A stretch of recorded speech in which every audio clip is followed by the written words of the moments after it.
Assalamualaikum class, this is Mohammad Hashim Zia and you guys are watching Mathflix by Hashim Zia. बेटा आज की इस क्लास के अंदर 8 जुलाई के फास्ट यूनिवर्सिटी के तमाम शिफ्ट के पेपर्स को हम डिस्कस कर रहे होंगे।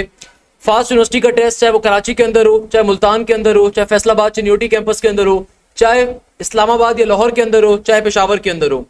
फास्ट यूनिवर्सिटी के 8 जुलाई के तमाम शिफ्ट्स के पेपर हमारे पास आ चुके हैं। जब मैं ये वीडियो शूट कर रहा हूँ दोपहर के 4 बजे, तो अभी आपकी तीसरी शिफ्ट चल रही है और इस वीडियो के एंड के अंदर इंशाल्लाह ताला थर्ड शिफ्ट के पेपर्स को भी मैं ऐड कर दूंगा। और जो बच्चे लेट लतीफ होंगे उनका बड़ा पन है भाई, रात के अंदर जो पेपर भेजेंगे तो फिर इंशाल्लाह ताला उनको 9 जुलाई के साथ सॉल्व करवा दिया जाएगा। बताने का मकसद ये कि भाई एसए क्या आ रहा है। काफी सारे बच्चे बार बार एक क्वेश्चन पूछते थे, सर एसए कौन सा पूछा जा रहा है फास्ट यूनिवर्सिटी के टेस्ट के अंदर। तो अभी तक हमारे पास दो तरीकों के एसए आए हैं जो फास्ट यूनिवर्सिटी पूछ रहा है। एक है act of kindness you will never forget, यानी कि एक एसए जो फास्ट यूनिवर्सिटी के तमाम कैंपसेस के अंदर, कुछ बच्चों ने इस्लामाबाद में टेस्ट दिया, कुछ ने कराची में टेस्ट दिया, कुछ ने पेशावर में या चिन्योट के अंदर या फिर मुल्तान के अंदर, जो भी बच्चों ने जाके टेस्ट दिया ना, उन्होंने अपने एसए बताया कि भाई एक एसए आया हुआ था an act of kindness which you never forget, पहले नंबर के ऊपर। इसके अलावा एक और एसए जो आज के दिन में पूछा गया, that was the impact of globalisation of international business operation. ये वही चीज आ गई इकोनॉमी ऑफ पाकिस्तान वाली। कैसे, जरा लॉजिकली सोचो, अगर आपने इकोनॉमी ऑफ पाकिस्तान को थोड़ा ढंग से पढ़ा पता ना, तो इसके ऊपर आप उठा के सेम मंजन डाल सकते हो। देखो ऐसे के रट्टे नहीं लगते। मैं हमेशा बात बच्चों को डिफाइन करता हूँ, since I am also an IB drop out. जिस जमाने में मैंने आईबी की तैयारी करी थी उस जमाने में आईबी में ऐसे आता था। ये आइल्स के अंदर क्या होता है, अगर आप आइल्स कभी देते हो तो भाई आइल्स में ऐसे आता है।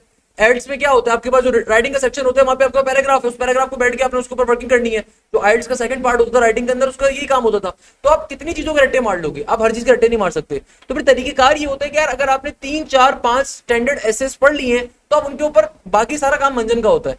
तो भाई अगर जैसे क्वेश्चन आ रहे थे impact of globalisation of the international business operations, इसका इंट्रोडक्शन अच्छा दो। देखो एक मैं आपको सिंपल बात बता रहा हूँ, एसए की हमेशा स्टार्टिंग किया जाती है हुक स्टेटमेंट के साथ। तो अपनी एक हुक स्टेटमेंट दो, आपकी हुक स्टेटमेंट बड़ी मैटर करती है।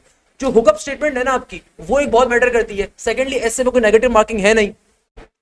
थर्ड नंबर के ऊपर मेजर एसेस के टॉपिक्स कवर अप कर लो। जैसे कि एक एसए का टॉपिक इन्होंने यहाँ पे ये 2 एसए तो कवर करो लाजमी तौर पे। इसके अलावा ईरान इस्लाम कॉन्फ्लिक्ट आप पढ़ लो, पाकिस्तान इंडिया कॉन्फ्लिक्ट के ऊपर आप पढ़ लो। सही है, कश्मीर का जो इशू आ रहा है आपके पास टेररिज्म रिलेटेड, इसके ऊपर आप कवर करके चले जाओ।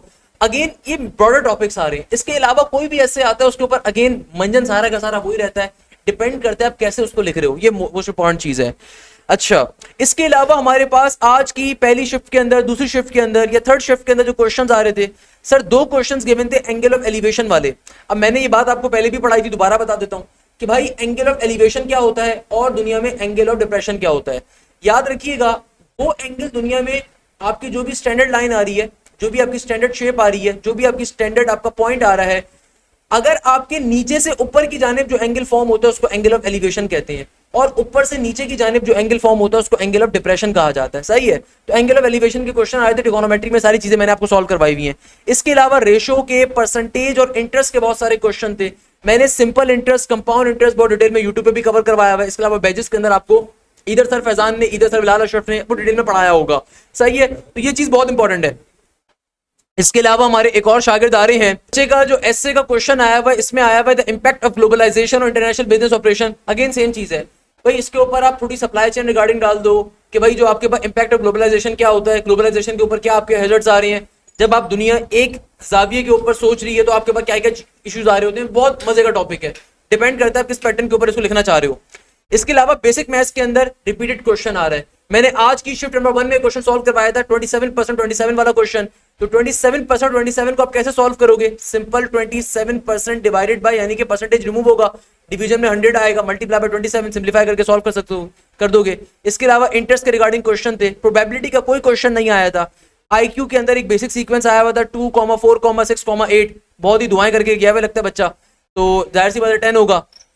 इसके अलावा हमारे पास एक शेप का क्वेश्चन आया हुआ था, ऑड वन आउट के अंदर बच्चा बता रहे सर एक क्वेश्चन था laptop, palm top, mobile, tablet, तो जाहिर सी बात है palm top is the odd one out. Odd one out में एक और क्वेश्चन आया हुआ था फ्लाई, ड्राइव, डिस्टेंस वॉक, ये तीनों जमीनी चीजें आ रही हैं भैया, तो फ्लाई जो है ये ऑड वन आउट आ रहा है। इंग्लिश के अंदर सिनोनियम पूछा हुआ था एंट्रस्ट का, एंट्रस्ट का सिनोनियम पूछा हुआ था। इसके अलावा एंटोनियम्स आए हुए थे, करेक्ट सेंटेंस आए हुए थे। Although paper was not too tough, but the real challenge is the time management, especially in business maths. यानी कि जो बेसिक मैथ्स आ रही है उसमें टाइम मैनेजमेंट बहुत टफ है, हर सेक्शन का इंडिविजुअल टाइम होता है। कीबोर्ड के ऊपर अगर आपने प्रेस कर दिया तो कीबोर्ड की वजह से आपका सिस्टम लॉक हो जाएगा और उसमें आपके 5 से 6 मिनट जाया हो रहे होंगे, पहले बता रहा हूं। अच्छा भाई, इसके अलावा हमारे पास एक और बच्चा, अब ये एडवांस मैथ्स के क्वेश्चन एक बच्चे ने अपने शेयर करे हैं। An ellipse is defined by the equation x square divided by 25 plus का y square divided by 36 equal to 1, defined the eccentricity. मेरे प्यारे शागिर्दों, एसेंट्रिसिटी निकालने की शॉर्टकट मैंने आपको सिखाई भी है। मेरे बैच के बच्चे के लिए एसेंट्रिसिटी मुश्किल कभी भी होनी चाहिए। सही है भाई, एसेंट्रिसिटी उसके लिए मुश्किल है जो ट्यूशन वाले बाजी से पढ़ रहा है। एसेंट्रिसिटी की मैंने शॉर्टकट क्या बताई थी? इलिप्स की एसेंट्रिसिटी निकालने की शॉर्टकट होती है अंडर रूट के अंदर ए स्क्वायर माइनस का बी स्क्वायर, नीचे डिवीजन में ए स्क्वायर। सही है ना बेटा? तो अगर मुझे इलिप्स की एसेंट्रिसिटी कैलकुलेट करनी है तो भैया देखो, इलिप्स की कॉन्सेप्ट क्या होता है कि जो भी आपके पास डिवीजन के अंदर हाईएस्ट पावर वाला नंबर होता है ना, वो आपका ए स्क्वायर होता है। दूसरा वाला क्या होगा? बी स्क्वायर होगा। तो ए स्क्वायर 36 है, बी स्क्वायर 25 आ रहा है। सिंपल तरीके से ए स्क्वायर में ए स्क्वायर की वैल्यू 36 आ जाएगा और यहाँ पे बी स्क्वायर की जगह पे बी स्क्वायर की वैल्यू डेट विल बी 25 और नीचे ए स्क्वायर का 25 का 25 एज इट इज। तो बेटा देखो हमारे पास क्या बन जाएगा, 36 में से अगर 25 में माइनस करता हूं तो 36 माइनस का 25 किसके बराबर होगा? 11 के। हाँ या नहीं, 9 के बराबर होगा ना। 36 में से अगर आप क्या माइनस कर रहे हो 25 को, तो 11 के बराबर होगा। तो 11 आ गया और नीचे 25 का 25 as it is. Under root 11 ऊपर आ गया और नीचे 5 का 5 आ गया। तो एसेंट्रिसिटी की वैल्यू आ गई। सिंपल है, क्या मसले की बात है। नेक्स्ट क्वेश्चन में example has a area of 200 centimetre square, a larger circle is drawn such that its center is the same as that of the smaller circle, यानी कि concentric circle है, दोनों के सेंटर सेम आ रहे हैं, and its circumference passes through the point on the circumference of a smaller circle, okay, such that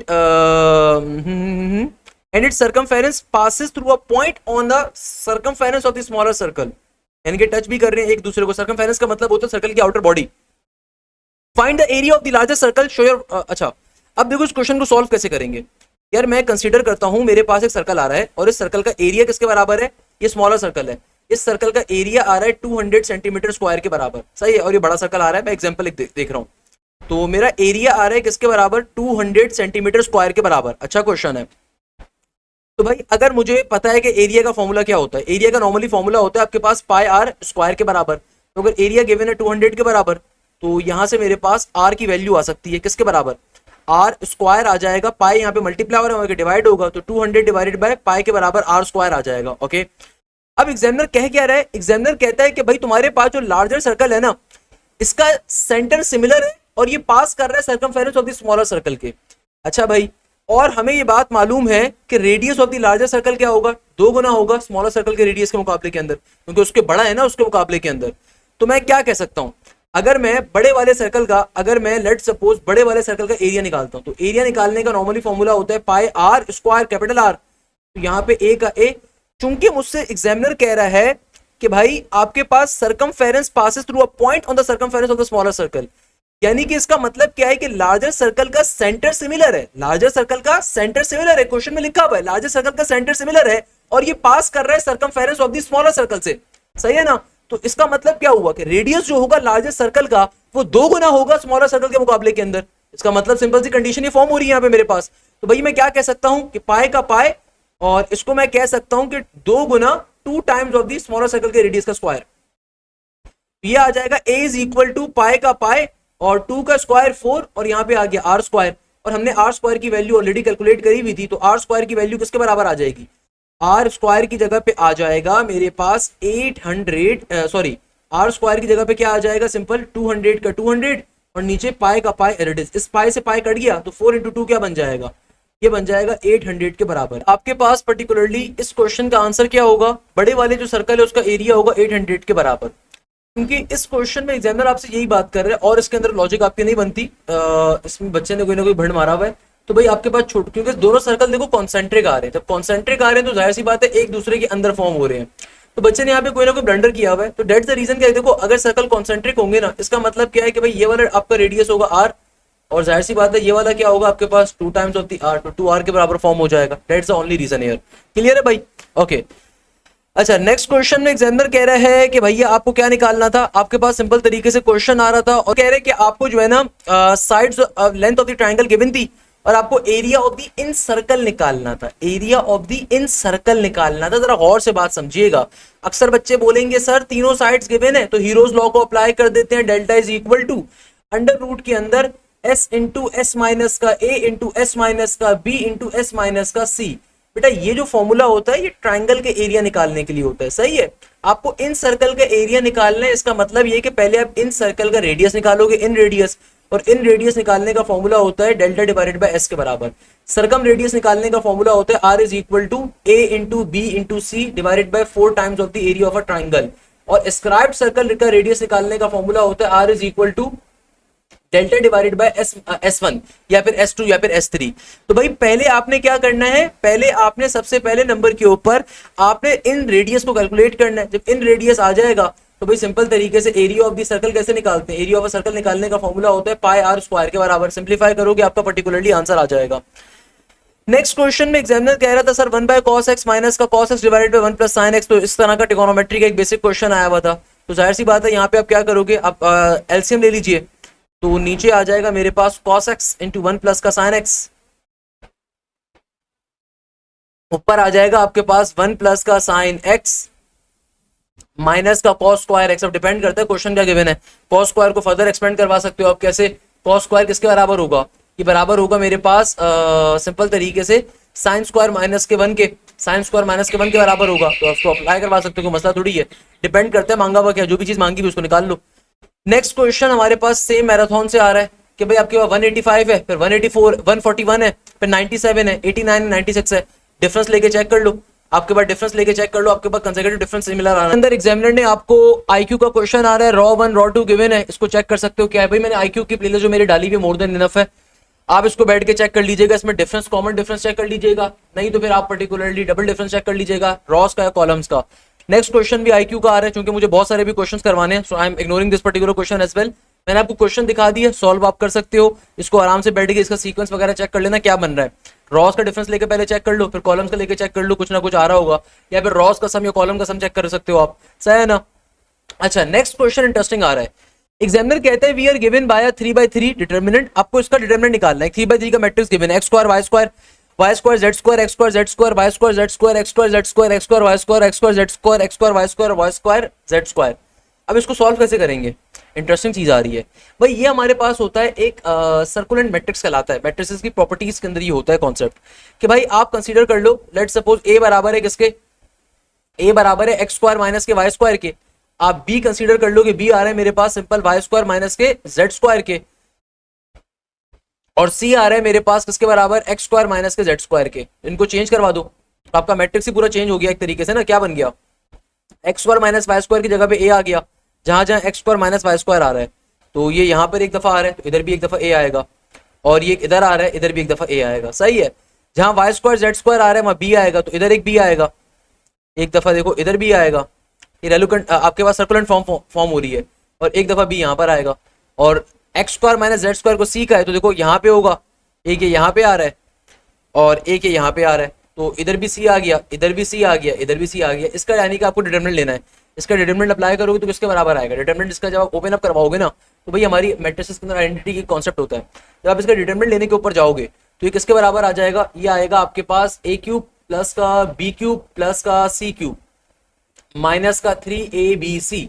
अब finally a b और c की वैल्यू को डालोगे आपका पर्टिकुलरली आंसर आ जाएगा, that's the logic here. Next question में एग्जामिनर कह रहे हैं integration x into sine x divided by 2। तो भाई इस क्वेश्चन को सॉल्व करने की लॉजिक क्या है कि आपके पास जो 1/2 आ रहा है उसको उठा के बाहर फेंको, सिंपल इंटीग्रेशन अप्लाई कर दो x इंटू साइन एक्स के ऊपर। x इंटू साइन एक्स की इंटीग्रेशन कैसे अप्लाई करोगे, यहाँ पे आप अप्लाई करोगे सिंपल तरीके से इंटीग्रेशन का बाय पार्ट्स कॉन्सेप्ट। और बाय पार्ट्स की मैंने एक शॉर्टकट आपको बताई थी, कभी भी अलजेब्रिक फॉर्म आ जाए, ट्रिगोनोमेट्रिक फॉर्म आ जाए, सॉल्व करने का तरीका कार ये होता है, ये आपका पर्टिकुलरली आ गया किसके बराबर, इसको आप u कह दोगे, इसको आप v कह दोगे। सिंपल u वाली टर्म को लिखो, v वाली टर्म को लिखो, u बराबर है x के, v बराबर है किसके, साइन x के। तो u का कंसेक्यूटिव डेरिवेटिव लेना है, x का डेरिवेटिव 1 हो गया, 1 का डेरिवेटिव 0 हो गया। साइन x की इंटीग्रेशन लोगे तो नेगेटिव का cos x होगा, cos x की इंटीग्रेशन पॉजिटिव का साइन, प्लस माइनस का माइनस साइन x बन गया। अब सिंपल तरीके से यहाँ पे इस तरीके से, ये मैंने आपको बाय पार्ट्स की शॉर्टकट सिखाई हुई है, प्लस और यहाँ पे माइनस, तो 1/2 भाई रेडिस का रेडिस। अब सिंपल आंसर लिखो, तो x इंटू नेगेटिव का cos x, तो ये बन जाएगा x into cos x plus minus का माइनस, फिर माइनस माइनस प्लस का, ये बन जाएगा पॉजिटिव का साइन x प्लस के सी के, आपका फाइनली आंसर आ गया। अच्छा भाई, एक और क्वेश्चन ने, एक और बच्चे ने अपनी पर्टिकुलरली क्वेश्चन को शेयर किया हुआ है कि सर मेरे पास क्वेश्चन आया हुआ था, इसी बच्चे ने पेपर शेयर किया था 0,1,81,256। अब आप इसको चेक कर सकते हो, कई तरीके चेक करने के। भाई 0 का स्क्वायर 0 होता है, 1 का स्क्वायर 1 होता है, 81 होता है, 9 का स्क्वायर 256 हमारे पास किसका स्क्वायर आता है, 16 का आता है, किसका आता है 16 का होता है। तो आपको कॉम्बिनेशन कोई ना कोई आपके पास यहाँ पे पैटर्न फॉर्म हो रहा होगा, उस पैटर्न को आप चेक कर सकते हो। भाई सारे स्क्वायर्स ही आ रहे हैं तरीके से, आप चेक कर सकते हो किसी ना किसी के ऊपर ये फॉर्म अप कर रहा होगा। तो इसके अलावा बच्चा बता रहा है कि sir a man works 5 days a week and binds 35 sets of book, each set has 7 books, how many book he bind in a day। यानी कि देखो ये बेसिक मैथ्स का क्वेश्चन आ रहा है, एक बंदा है हफ्ते के 5 दिन काम करता है और आपके पास 35 किताबों को वो बाइंड करता है, each set has a 7 book, यानी कि एक बंदा 5 दिन हफ्ते में काम करता है और इन 5 दिनों के अंदर ये 35 किताबों की बाइंडिंग करता है, सही है ना। और आपके पास ईच सेट है 7 बुक्स, यानी कि 35 सेट्स ऑफ बुक की बाइंडिंग करता है, 35 सेट्स, और हर सेट के अंदर 7 किताबें आ रही हैं। यानी कि सबसे पहले तो बेटा 35 को 7 से मल्टीप्लाई करो तो टोटल नंबर ऑफ बुक्स आ जाएंगे आपके पास। 35 इंटू 7 क्या हो जाएगा, टोटल नंबर ऑफ बुक्स। तो 5 7 35 का 5 3 कैरी, 7 3 21, 21 के अंदर 3 का इजाफा तो 24, तो 245, यानी कि 5 दिनों में टोटल 245 किताबों की बाइंडिंग कर रहा है। एक दिन में कितनी किताबों की बाइंडिंग करेगा, तो यानी कि 35 सेट्स ऑफ बुक्स को कर रहा है और एक सेट ऑफ बुक के अंदर 7 किताबें होती हैं। टोटल कितनी किताबें हो गई, टोटल हो गई 245 किताबें आपके पास हो गई। अगर मुझे ये देखना है कि एक दिन में बंदा कितनी किताबों को बाइंड कर रहा है, तो आप सिंपल तरीके से क्या करोगे, 245 को डिवाइड करवा दीजिए 5 के ऊपर, तो क्या बन जाएगा 5 4 दैट इज 20, 4 कैरी गया, 5 9 दैट इज 45, यानी कि एक दिन में बंदा 49 किताबों को बाइंड करता है। तो इसका करेक्ट आंसर क्या होगा, 49 के बराबर।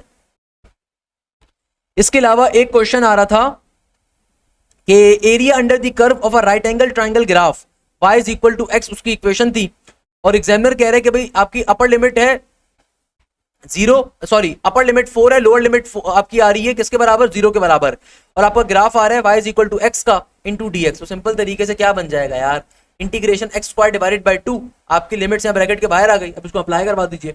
1/2 को पहले लिख दिया, एक दफा हो जाएगा 4 का स्क्वायर माइनस की वैल्यू 0 का स्क्वायर, तो 4 का स्क्वायर है 16, 16/2, 0 का स्क्वायर 0 ही होता है, तो 2 8 ज़ारे 16, 8 के बराबर एरिया अंडर दी कर्व की वैल्यू आ जाएगी।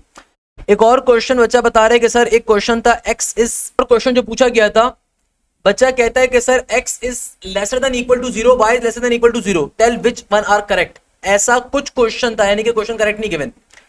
तो भाई आप एजम्पशन कर सकते हो कि x की वैल्यू अगर 0 के बराबर है, 0 से छोटी है, तो आई कैन से कि x की वैल्यू 0 आ रही है, या y की वैल्यू भी 0 से बराबर या 0 से छोटी है, तो y की वैल्यू 0 कंसीडर करके चलते हैं। कि x बड़ा है y के मुकाबले में, नहीं बड़ा तो नहीं हो सकता।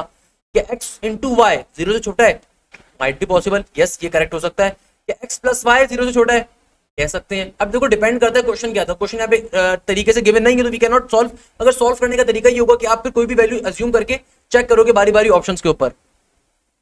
आगे बच्चा बता रहा है sir today was my fast nurse paper, I want to share some questions. Sir इसका आंसर 484 नहीं था, 01 81 256 का आंसर 484 ऑप्शन में गिवन नहीं था। अच्छा, नीव कुमार हमारे बैच नंबर 6 का स्टूडेंट कहता है कि sir the impact of globalisation on the international business operation, ये क्वेश्चन आया हुआ था। ओके, इसके अलावा हमारे पास मोहम्मद मोहित साहब फरमाते हैं सर एडवांस मैथ्स में इंटीग्रेशन डेरिवेटिव के 2 या 3 सवाल थे, ट्रिगोनोमेट्री बहुत थी, इंग्लिश में एनालॉजीज और सेंटेंस कंप्लीटेशन बहुत थी। इसके अलावा मैथ्स के अंदर एक क्वेश्चन याद है, टेंजन इनवर्स, टेंजन 70 किसके बराबर होगा, ये क्वेश्चन आया हुआ था। कि सर क्वेश्चन क्या आया हुआ था, टेंजन इनवर्स टेंजन 70, तो भाई टेंजन इनवर्स से टेंजन कट गया तो आंसर 70 के बराबर होगा, अगर तो ये क्वेश्चन पूछा हुआ है आपसे। इसके अलावा हमारे पास एक और बच्चे का पेपर आ रहा है, ये बच्चा फरमाता है कि सर मेरे पास measure of the each interior angle of an octagon का क्वेश्चन आया हुआ था। अभी हमारे एक और बड़े अच्छे शागिर्द आ रहे हैं, ये फरमाते हैं कि भाई सर हमारे पास क्वेश्चन आया हुआ था, किस चीज का क्वेश्चन आया हुआ था, each measure of the each interior angle of an octagon, और मैंने आपको आज ही की क्लास के अंदर शिफ्ट नंबर 1 के अंदर भी इस तरह का क्वेश्चन सॉल्व करवाया था। मैंने आपको बताया था कि भाई इस तरह के क्वेश्चन को सॉल्व करने की लॉजिक क्या होती है, किस पैटर्न के ऊपर हम लोग क्या कर रहे होते हैं, सॉल्व कर रहे होते हैं।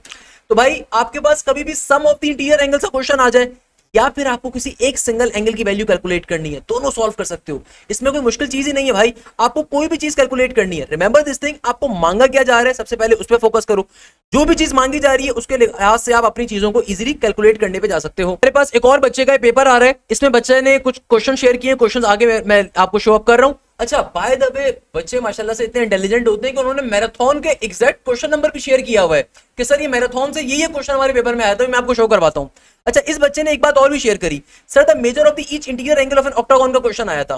मैंने ये चीज आपको पहले भी बताई है, दोबारा बता रहा हूं कि देखो भाई हमेशा याद रखिएगा, दुनिया के अंदर कभी भी अगर आपको सम ऑफ द इंटीरियर एंगल यानी कि तमाम एंगल का सम अगर चाहिए ना, उसको निकालने का फॉर्मूला क्या होता है, ये होता है सिंपल तरीके से n माइनस का 2 मल्टीप्लाई बाय 180 डिग्री किसी भी पॉलीगॉन के अंदर अगर तमाम इंटीरियर एंगल से समझाइए। वाइल अगर एक सिंगल एंगल चाहिए, एक सिंगल इंटीरियर एंगल अगर कभी भी आपको कैलकुलेट करना है, उसको निकालने का फॉर्मूला होता है, फॉर्मूला सेम रहता है n माइनस का 2 मल्टीप्लाई बाय 180 और नीचे डिवीजन के अंदर आ जाता है n का n। तो यहाँ पे आपको ईच इंटीरियर एंगल यानी कि एक इंटीरियर एंगल की वैल्यू आपको कैलकुलेट करनी है ऑक्टागॉन के अंदर। ऑक्टागॉन का मतलब क्या होता है, आपके पास 8 साइडों वाली शेप का होना। ऑक्टागॉन एक ऐसा पॉलीगॉन होता है जिसमें 8 साइड्स होती हैं, तो n की वैल्यू 8 आ गई तो क्या बन जाएगा, ये हो जाएगा 8 माइनस का 2 मल्टीप्लाई बाय 180 और नीचे डिवीजन में 8 का 8, 8 में से 2 निकालोगे तो क्या बचेगा 6 मल्टीप्लाई बाय 180 और नीचे आ जाएगा 8 का 8। सिंप्लीफाई करवा दो इसको, 2 3s are 6 and 2 4s are 8, 4 1s are 4, 4 के टेबल में 18 तो नहीं आता, तो 4 4s are 16, तो कितना कैरी गया 2, 4 5s are 20, 45 इंटू 3 कर दोगे तो बेटा 45 इंटू 3, 45 2s are 90 और 45 3 के ऊपर चेक कर लो, 5 3 15 का 5 और 1 कैरी, 4 3 12 और 1 135 डिग्री के बराबर, यानी कि किसके बराबर आ जाएगा, सिंपल 135 के बराबर आ जाएगा। यानी कि 45 को 3 से मल्टीप्लाई करोगे 135, यानी कि ऑक्टागॉन के अंदर जो एक एंगल होता है वो किसके बराबर होता है, 135 डिग्री के बराबर होता है। अब बच्चों ने बाकायदा देखो अपने क्वेश्चन शेयर किए हुए, मैराथन के क्वेश्चन है कि सर मैराथन से ये क्वेश्चन हमारे पास आए थे कि 185 141 97 89 और ये चीज पूछी हुई थी बीच के अंदर, नहीं 89 96 और ये वाली चीज आपसे पूछी हुई थी। तो ये मेरे ख्याल में ये वाला क्वेश्चन है ऊपर भी आया हुआ था ना, ये सेम क्वेश्चन है, मैराथन का क्वेश्चन है भाई, ये मैराथन में क्वेश्चन करवाया था, इसका आंसर है 103 के बराबर क्योंकि डिफरेंस है 7 का आ रहा है, सही है ना। अच्छा बच्चों ने फिर बताया हुआ है, अच्छा ये मेरी 2024 की मैराथन थी ना, मैंने उसमें हाम पढ़ दिया था, इसको हाम पढ़ दिया था या हराम पढ़ दिया था इसको मैंने शायद, तो आप में से 2024 की मैराथन जिन्होंने देखी होगी उनको याद होगा ये लतीफा। तो which word describe something different from the others, gain profit मैंने हराम कह दिया था और इंटरेस्ट कह दिया था, तो भाई हाम है ये हाम, तो भाई ऑड वन आउट का क्वेश्चन है, मैराथन का क्वेश्चन है, बच्चों ने शेयर किया हुआ है। अच्छा एक और बच्चा अपने पेपर को शेयर अप करता है कि sir find the odd one out का एक क्वेश्चन आया हुआ था कि भाई ये फिगर बनी हुई है, इसको मैं थोड़ा सा जूम इन भी कर देता हूं आप लोगों की फरमाइश के ऊपर कि भाई एक आपके पास सेमी सर्कल है, उसके अंदर 2 बॉलें आ रही हैं, एक बॉल कलर है एक नहीं है, फिर सेमी सर्कल उल्टा हो गया, सही है ना, फिर ये उल्टा हो गया, फिर एक कलर बॉल आ रही है, फिर ये लेफ्ट पे जा रहा है, अब की बारी में क्या होगा, राइट पे जाएगा, नॉर्मल सी बात है, जाहिर सी बात है राइट पे जाएगा, भाई राइट नहीं हुआ। Similarly find the odd one out, आपके पास एक स्क्वायर में एक स्क्वायर आ रहा है, फिर एक ट्राइंगल में आधा स्क्वायर आ रहा है, अच्छा ये स्क्वायर हाफ बना हुआ है, ये स्क्वायर हाफ बना हुआ है, हाफ स्क्वायर है, उसमें एक स्क्वायर आ रहा है कंप्लीट, फिर एक ट्राइंगल आ रहा है उसके अंदर हाफ स्क्वायर आ रहा है, अब फिर देखो एक आधा ट्राइंगल आ रहा है उसमें कंप्लीट स्क्वायर आ रहा है, तो अल्टीमेटली क्या होगा आपके पास कंप्लीट ट्राइंगल या कंप्लीट आपके पास स्क्वायर फॉर्म हो रहा होगा। देखो फिगर वाले जो क्वेश्चन होते हैं ना देखते साथ ही अंदाजा हो जाता है, फिगर वाले क्वेश्चन जब आप देख रहे हो तो अब मुझे नहीं पता बच्चे ने सही बना के दी नहीं दी, बट नॉर्मली आपके पास जो फिगर्स आती है आप उसको इजीली पिकअप कर सकते हो, उसमें इतना खास चीज नहीं होती। अच्छा हमारा ये शागिर्द अपने कुछ क्वेश्चंस को और शेयर कर रहा है, sir day number 2 first shift के अंदर 18 आपके पास 7 तारीख, डे नंबर 2 क्यों, आप डेट भी से गलत नहीं डाली हुई यार, डेट गलत डाली हुई है, 18 तारीख थोड़ी आज, आज तो तारीख है 8 तारीख है, तो खैर बच्चे ने यानी कि गलती से एक 1 लिख दिया, मासूम सा बच्चा है। अच्छा भाई एक सीक्वेंस का क्वेश्चन आ रहा है 0, 1, 2, 4, 6, 9, 12, तो मुझे लग रहा है कि भाई सिंपल तरीके से आपके पास डिफरेंस चेक कर लो, तो आपके पास ये 0 से 1 फिर 2 फिर 4 फिर 6 फिर 9 फिर 12, तो आपके पास ये सिंपल नंबर्स आ रहे हैं, अगला नंबर आपको कैलकुलेट करना है तो आप इसको चेकअप कर सकते हो। सिमिलरली एक ये 0.25 0.45 ये मैराथन का क्वेश्चन है भाई, 0.25 का मतलब होता है 1/4, फिर 0.5 का मतलब है 1/2, देन 1 देन 2 देन 4 देन 6, तो इसका नेक्स्ट नंबर आपको कैलकुलेट करना था। अगर फास्ट बराबर है HCUV के तो बताइए मैथ किसके बराबर होगा, कोडिंग डिकोडिंग का क्वेश्चन आ रहा है, सही है ना, फास्ट बराबर है किसके HCUV के, तो आप बारी बारी चेक करो कि भाई लेट सपोज मेरे पास F बराबर है किसके, मेरे पास F बराबर था H के, A बराबर था किसके C के, सही है, और S बराबर है किसके U के, और T बराबर है किसके V के, ABC यानी कि आपके पास कोडिंग डिकोडिंग के अंदर ये 2 नंबर्स आगे का सीक्वेंस पैटर्न चल रहा है। जिन बच्चों ने IQ की प्लेलिस्ट ली हुई उनको आइडिया में क्या बात कर रहा हूं भाई, कोडिंग टू कोडिंग के अंदर 2 नंबर्स आगे का चल रहा है, आप पहले लिखोगे ABCDEFGHIJ, देखो A है C के बराबर, सिमिलरली अगर आप देखो ना तो F है H के बराबर, आप खुद देखो D के बाद आता है E फिर F फिर G फिर H, तो F बराबर है किसके, देखो H के, तो सिंपल पैटर्न डिकोड हो गया यार। सिमिलरली U बराबर है S के, U किसके बराबर है, क्योंकि S है ना, S है U के बराबर, SUV ABCDEFGHIJ कह लो मैंने भी QURST STU, तो 2 नंबर आगे का चल रहा है, फिर TUV फिर आपके पास वी आ रहा है, तो दो दो नंबर आगे का चल रहा है, तो आप अपनी जो भी अपनी आप अल्फाबेट लिखोगे उसमें दो दो नंबर आगे का आपके पास आंसर आ रहा होगा। अच्छा, नेक्स्ट क्वेश्चन में बच्चा बता रहा है सर 14, 15, 18, 23, 30, ये एक पैटर्न गिवन था, हमें इसको करना था। देखो मैंने बहुत सारे क्वेश्चन आईक्यू करवाए हुए, मेरे आईक्यू करवाने की हिम्मत नहीं होती है, मैंने ऑलरेडी बहुत सारे करवाए हुए हैं, सिंपल इज डेट। तो 14, 15, 18, 23 और 30 आ रहा है, तो उसके अंदर आप देखोगे भाई सिंगल डिफरेंस लेकर चेक करो, फिर डबल डिफरेंस लेकर चेक करो, ट्रिपल डिफरेंस लेकर चेक कर लो, कोई ना कोई पैटर्न आपका फॉर्म हो रहा होगा। या फिर एक और तरीका ये होता है कि आप डायरेक्टली जो है ना, और आपके जो आपके अल्टरनेट नंबर्स आ रहे होते हैं उनके ऊपर पैटर्न चेक करते हो, बराबर है जेड के, बी बराबर है वाई के, सी बराबर है एक्स के, डब्ल्यू बराबर, देखते साथ ही अंदाजा हो गया। कोडिंग डिकोडिंग के अंदर ये आपके पास अल्फाबेट्स को उल्टे ऑर्डर के अंदर लिखा हुआ है। याद करो, ए होता है अल्फाबेट्स का 26 लेटर में से पहला लेटर, जेड होता है आखिरी वाला। तो कह रहे हैं एबीसीडी बराबर है जेड के, ए बराबर है जेड के, यानी कि पहले वाले लेटर को जेड से कंपेयर कर रहा है, फिर बी को कंपेयर कर रहा है वाई से, फिर सी को कंपेयर कर रहा है एक्स से, फिर डी को कंपेयर कर रहा है डब्ल्यू से, ई एफ जी एच क्या होगा? तो आखिरी वो वाले 4 लेटर देख लो भैया सिंपल तरीके से ना, क्या होगा? A B C D E F G H. तो लास्ट के लेटर कौन से होते हैं? ये कह लो मैंने P Q U R S T, Q U R S T, W X Y और जेड, ये वाले 4 तो हमारे कवर हो गए थे ना डब्ल्यू तक के, तो ये वाले 4 लेटर होंगे। ये सिंपल है, क्या मुश्किल है यार इसके अंदर। अच्छा भाई, एक और बच्चे ने, जैन सद्दीकी ने अपना पेपर शेयर किया, sir today was my first NU test, अल्हम्दुलिल्लाह बहुत अच्छा हुआ, मोस्ट ऑफ द क्वेश्चन आपकी मैराथन से रिपीट हुए हुए थे। अब बच्चे ने अपने क्वेश्चन को शेयर अप किया है, पहले नंबर के ऊपर कह रहा है कि भाई ये मैट्रिक्स कैसा आ रहा है, V1 V2 V3। अच्छा, V1 V2 V3, V2 V4 V5, V3 V5 V6। अब देखो यहाँ पे हमारे पास एक मैट्रिक्स गिवन है, तो एग्जामिनर कह रहे हैं मैट्रिक्स कैसा है, सिमेट्रिक है, नल है, डायगोनल है, नन ऑफ दीज है। आइए चेक कर लेते हैं। सिमेट्रिक मैट्रिक्स एक ऐसा मैट्रिक्स होता है कि अगर आप अपने ओरिजिनल मैट्रिक्स का ट्रांसपोज लेते हैं, आंसर है वापस ओरिजिनल मैट्रिक्स मिलना चाहिए। सिमेट्रिक मैट्रिक्स की कंडीशन को जरा चेक कर लेते हैं भैया जी। कंडीशन क्या होगी? अगर मैं चेक करता हूं भैया जी इसकी रॉ को कॉलम में कन्वर्ट करके, तो मैं सिंपल तरीके से काम करता हूं, पहली वाली रॉ को पहले कॉलम में कन्वर्ट करता हूं, फिर जो दूसरी रॉ आ रही है उसको मैं काम करता हूं दूसरे कॉलम में लिख देता हूं, फिर जो तीसरी रॉ आ रही है उसको मैं तीसरे कॉलम में लिख देता हूं। तो मेरे पास देखो वापस से ओरिजिनल मैट्रिक्स मिल गया। इसका मतलब ये आंसर क्या है? सिमेट्रिक मैट्रिक्स के बराबर। नेक्स्ट क्वेश्चन आईक्यू का आ रहा है 15, 25, 18, 15, 10, 12, 10, 5 और डैश। भाई देखो सम ऑफ कॉलम्स, यहाँ पे भी सारे कॉलम का सम, यहाँ पे भी सारे कॉलम हम चेक कर लीजिएगा। 15, 15, 30, 30 और 10, 40, 40 का सम आना चाहिए। 25 और 10, 25 और 5, 30 और 10, 40, तो यहाँ पे भी 40 का सम बनेगा। 18, 12 को 40 में से माइनस करो तो रिमेनिंग वैल्यू आ जाएगी। अच्छा भाई, ये वाला क्वेश्चन तो मैराथन से लिया गया, मैंने मैराथन में वो कवर करवाया था। ये क्वेश्चन बेसिकली था 12 की पावर x इंटू 18 की पावर भी x है, और इक्वल टू के बाद मेरे पास आ रहा है 864 का 864 लिया गया। इसको सॉल्व कैसे करोगे? बहुत सिंपल तरीके कार है। सबसे पहले आप 12 इंटू 18 को मल्टीप्लाई कर दो, तो पावर जो है ना कॉमन पावर वो बाहर चली जाएगी। 12 इंटू 18 को मल्टीप्लाई करो, 12 इंटू 18 क्या होगा वैसे?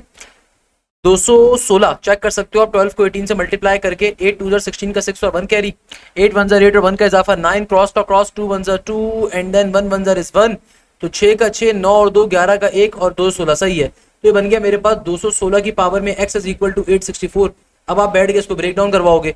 ब्रेक करवाने का आसान तरीकेकार क्या है हमारे पास कि भाई इसके भी फैक्टर्स निकालोगे, इसके भी फैक्टर्स निकालोगे, पावर्स को आपस में इक्वेट करवा के सॉल्व कर लोगे। That's the logic of this particular question. इस तरीके से क्वेश्चन हमारा फाइनली सॉल्व हो रहा होगा। ये क्वेश्चन बच्चे ने यहाँ पे गलत लिखा हुआ है भाई, इसको मैराथन में मैंने कवर करवाया हुआ है। नेक्स्ट क्वेश्चन में एग्जामिनर कह रहे हैं इंटीग्रेशन ए के ऊपर अप्लाई हो रही है, ए की पावर में आ रहा है ए की पावर एक्स प्लस का बी। तो कैसे सॉल्व करोगे? इंटीग्रेशन के अंदर कॉमन एक्सपोनेंट का फॉर्मूला। इंटीग्रेशन में कॉमन एक्सपोनेंट का फॉर्मूला क्या होता है कि एक दफा आप अपने कॉमन एक्सपोनेंट को ऑलरेडी लिखते हो, फिर आप डिवीजन में जाते हो, डिवीजन में जाने के बाद सिंपल तरीके से क्या करोगे?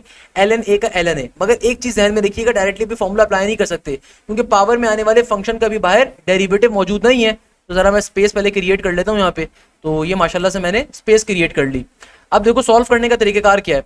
मेरे पास एक क्वेश्चन आ रहा है इंटीग्रेशन ए की पावर के अंदर ए एक्स प्लस का बी। तो भाई अभी चूंकि आपके पास पावर में आने वाले फंक्शन का डेरिवेटिव मौजूद नहीं है, तो आप सिंपल तरीके से मल्टीप्लाई डिवाइड करके इसको लेकर आओगे। अब फाइनली कॉमन एक्सपोनेंट का फॉर्मूला अप्लाई करोगे, तो ये बन जाएगा ए की पावर के अंदर ए एक्स प्लस का बी, और फाइनली नीचे डिवीजन में क्या आ जाएगा? नीचे आ जाएगा मेरे पास ln a का ln a। ये मेरा फाइनल आंसर आ जाएगा। एग्जामिनर कह रहे हैं कि अगर मैंगो को आप लिख सकते हो 7 3 4 5 6 की फॉर्म के अंदर, तो मैन किस फॉर्म में लिखोगे? 734 बन जाएगा। क्या बन जाएगा? 734। एक और बच्चे ने पेपर शेयर किया कि सर हमारे पास एक और क्वेश्चन जो आ रहा है कि भाई पहले एक ऊपर एक सर्कल सा है और नीचे डंडा है, फिर ये लेफ्ट साइड पे जा रहा है, सही है, और आपके पास देन जो फिगर आ रही है उसके अंदर क्या हो रहा है? आपके पास ये लेफ्ट पे जा रहा है और ये थोड़ा सा इस साइड पे जा रहा है। तो अगर तो मैं पहले सिर्फ इसकी फिगर्स को कंसीडर करूं, तो पहले अपवर्ड था, फिर लेफ्ट था, नेक्स्ट फिगर के अंदर ये नीचे होना चाहिए। और अगर मैं अब ये वाली ऑड वाली फिगर कंसीडर करूं तो ये पहले ऐसे था, फिर ऐसे हुआ, तो अब ये ऐसे होगा, जाहिर सी बात है। तो अब ये क्या होगा, अब ये ऐसे करके होगा। इसका आंसर आ गया। नेक्स्ट क्वेश्चन अगेन मैराथन से आ रहा है, क्वेश्चन भी करवाया हुआ है। 0, 3, 3, 6 और 9 डिफरेंस लेके चेक कर लीजिएगा, आपका आंसर आ जाएगा। आ रहा है इसमें एग्जामिनर कह रहा है if determinant of a 3/3 matrix is 3, यानी कि आपको डिटरमिनेंट गिवन है किसके बराबर, 3 के बराबर। आगे एग्जामिनर कह रहे हैं determinant of 3 times of the matrix A will be dash. इस क्वेश्चन की लॉजिक मैंने आपको सिखाई थी। क्या लॉजिक थी कि भाई सिंपल जो भी आपको डिटरमिनेंट गिवन हो उसको मल्टीप्लाई करवा दो n की पावर p से। n का मतलब क्या होता है, n का मतलब होता है जो भी टर्म आपके मैट्रिक्स से मल्टीप्लाई हो रही है, डिटरमिनेंट से मल्टीप्लाई हो रही है, वो आपके n से मल्टीप्लाई होगा। सिंपल है, सही है। और p का मतलब होता है जो भी आपका किस ऑर्डर का आपका मैट्रिक्स आ रहा है, ये p कहलाता है। क्योंकि 3/3 का मैट्रिक्स आ रहा है तो p क्या होगा, 3 के बराबर। तो ये क्या बन जाएगा, ये हो जाएगा हमारे पास सिंपल तरीके से 3 यहां पर आ गया, n बराबर है किसके, 3 के। और हमारे पास सिंपल तरीके से n बराबर है किसके, 3 के, और p की जगह पे क्या आ जाएगा, ये भी 3 आ जाएगा।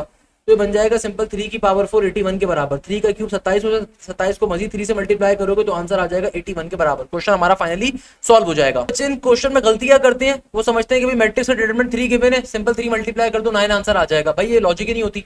लॉजिक ये होती है कि आपको क्या निकालना है, determinant of 3 times of the matrix को कैलकुलेट करना है। कैलकुलेट करने की शॉर्टकट इसकी होती है।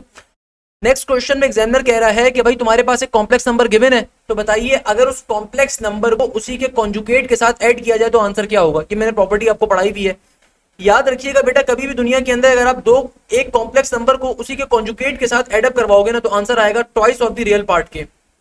और अगर कभी भी कॉम्प्लेक्स नंबर को उसी के कॉन्जुगेट सेपरेट करवाओगे तो आंसर आएगा twice of the imaginary part. यहाँ पे सम करवाना है z का z कॉन्जुगेट से, तो आंसर आ जाएगा 2 times of the real part. तो रियल पार्ट 2 के बराबर है, 2 to the 4 मेरा आंसर होगा। नेक्स्ट क्वेश्चन अगेन रिपीटेड आ रहा है, expansion of x square minus का 1 divided bye 2y whole power के अंदर 6। एग्जामिनर कह रहा है मिडिल टर्म की वैल्यू किसके बराबर होगी। तो बेटा मिडिल टर्म को कैसे कैलकुलेट करोगे, मैंने आपको एक क्वेश्चन शिफ्ट नंबर 1 में भी सॉल्व करवाया था कि n की वैल्यू क्या है, 6 के बराबर है। सिंपल शॉर्टकट क्या है, r is equal to 6 divided by 2। तो r की वैल्यू आ जाएगी आपके पास 3 के बराबर। सिंपल फॉर्मूला अप्लाई कर दो बायनोमियल थ्योरम का। तो बायनोमियल थ्योरम का फॉर्मूला किसके बराबर होगा, ये बराबर होता है tr प्लस 1 3 प्लस का 1 t4 n कॉम्बिनेशन r, तो 6 कॉम्बिनेशन 3 बन जाएगा। a बराबर है x स्क्वायर के पावर में आ जाएगा 6 माइनस का 3, और b बराबर है नेगेटिव के 1/2 y के पावर में आ जाएगा r यानी कि 3। सिंपल इज दैट, सॉल्व हो गया। नेक्स्ट क्वेश्चन में एग्जामिनर कहता है कि भाई 1 3 5 7 आ रहा है, तो सम ऑफ सीरीज क्या होगा। तो भाई आपके पास ऑड नंबर की सीरीज आ रही है, मैंने कल की क्लास में आपको पूरा लेक्चर बताया था। ऑड नंबर की सीरीज के सम निकालने का फॉर्मूला होता है n स्क्वायर, सही है।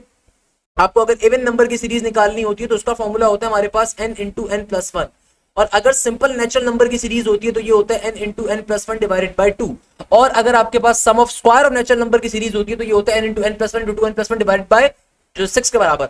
और अगर आपके पास क्यूब की सीरीज होती है तो n into n plus 1 divided by 2 का होल स्क्वायर। ये सारे फॉर्मुलाज मैंने आपको कल की क्लास में भी बताया। नेक्स्ट क्वेश्चन में एग्जामिनर कह रहे हैं कि एक वर्ड आ रहा है, इसकी परमुटेशन बताइए। वर्ड है आगा खान, तो आगा खान वर्ड की परमुटेशन बतानी है।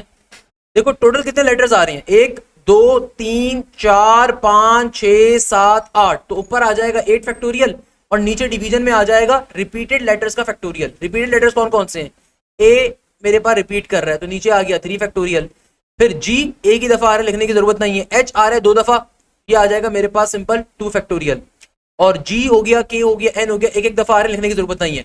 वर्ड परमुटेशन सॉल्व करने का मेथड ये होता है कि आप सिंपल तरीके से टोटल लेटर्स का फैक्टोरियल ऊपर निकालते हो और नीचे रिपीटेड लेटर्स का फैक्टोरियल लेते हो। तो सिंप्लीफाई करवा दो, क्या बन जाएगा, ये हो जाएगा 8 into 7 into 6 into 5 into 4 into 3।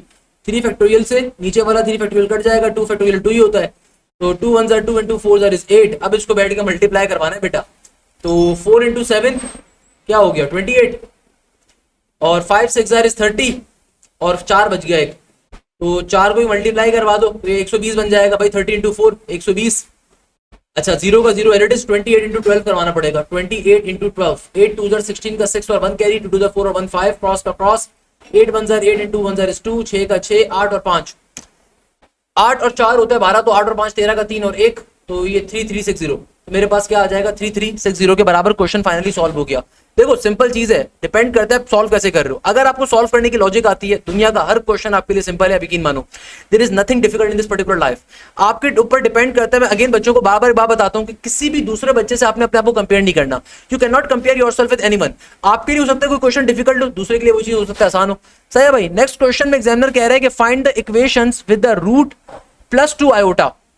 कौन सी इक्वेशन होगी जिसके अंदर रूट्स प्लस 2 आयोटा होंगे? It's a very simple thing यार। कैसे कि भाई जाहिर सी बात है जो इररिड्यूसिबल इक्वेशन होगी उसके रूट्स आयोटा की फॉर्म में होंगे। इररिड्यूसिबल इक्वेशन होती कौन सी है? इररिड्यूसिबल इक्वेशन वो होती है जो रिड्यूस ना हो सकती है, जैसे कि x स्क्वायर माइनस का 4 है, ये रिड्यूस हो सकती है।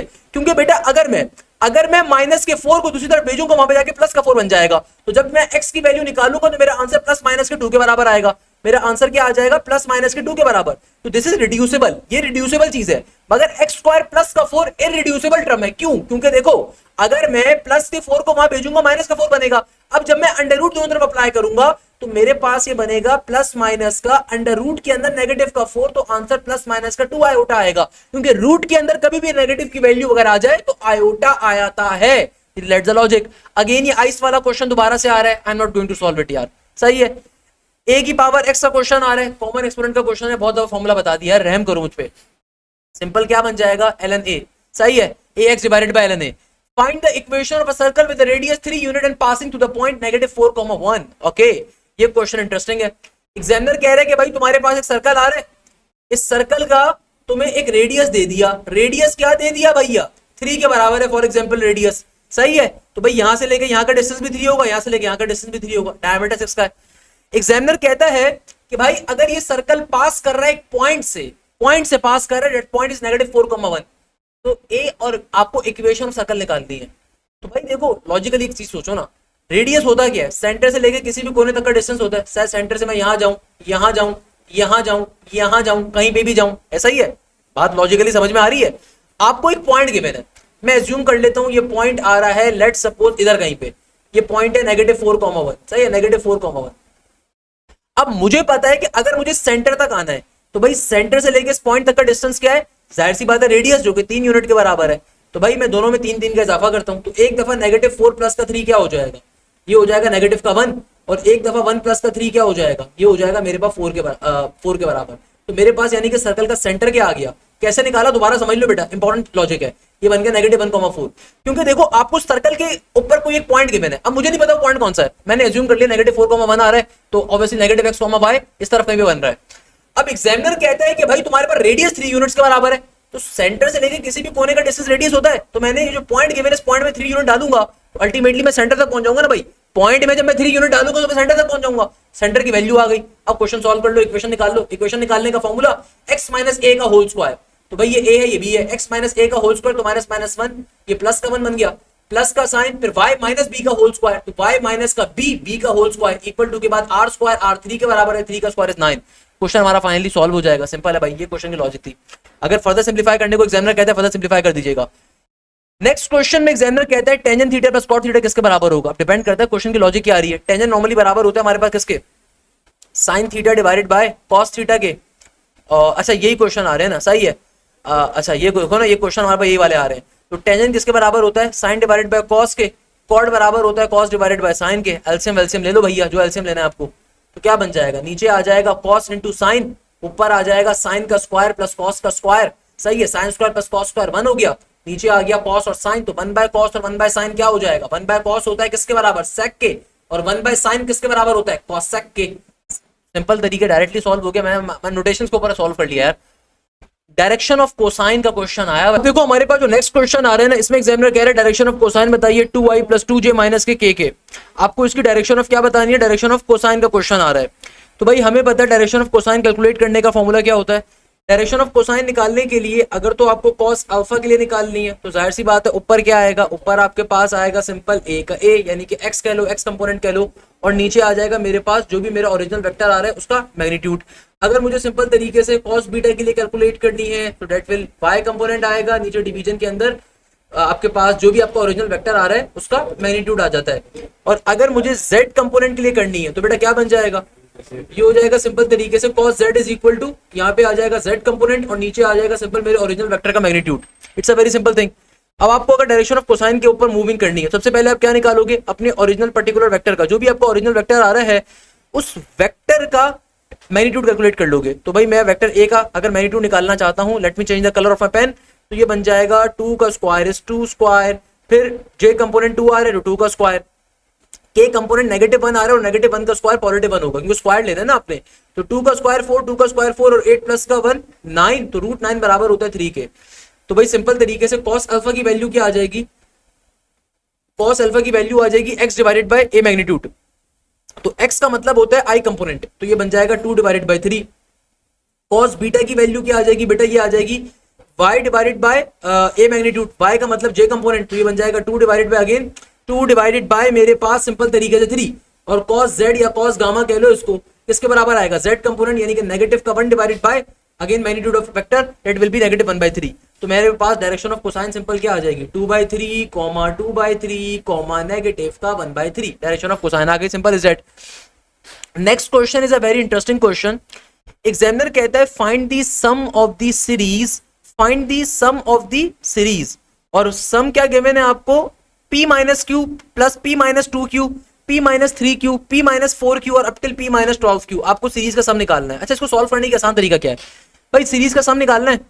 मेरे पास पहली टर्म क्या आ रही है, मैं काम करता हूं अपनी जगह थोड़ी सी इंक्रीज कर लेता हूं यहाँ पे भाई, तो इंक्रीज करने का तरीकेकार अब तक तो आप सीख ही गए होगे भाई, तो उसको मैंने थोड़ा सा इंक्रीज कर लिया ताकि जगह थोड़ी मेरी इंक्रीज हो जाए। खैर, तो अब देखो मेरे पास सीरीज आ रही है, ये स्टार्टिंग टर्म इसकी क्या है, स्टार्टिंग टर्म है p minus q, then plus के बाद p माइनस का 2q, देन प्लस के बाद p माइनस का 3q, और फिर प्लस का p माइनस का 4q, और ये चलता जा रहा है, और लास्ट टर्म आपको सीरीज की गिवन है p माइनस का 12q।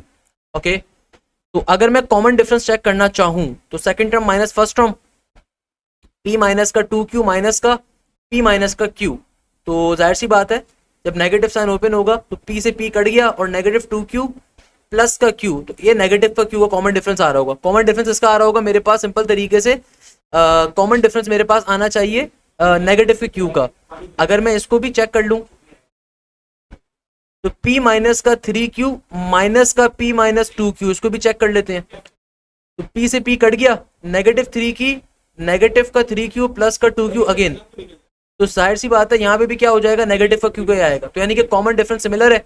तो इसका मतलब क्या है, इसका मतलब ये है कि भैया आपके पास AP की सीरीज आ रही है, तो AP की सीरीज के सम निकालने का फॉर्मूला क्या होता है, ये होता है सिंपल n डिवाइडेड बाय 2, और इसकी शॉर्टकट क्या है, a प्लस का l, a का मतलब फर्स्ट टर्म, l का मतलब लास्ट टर्म।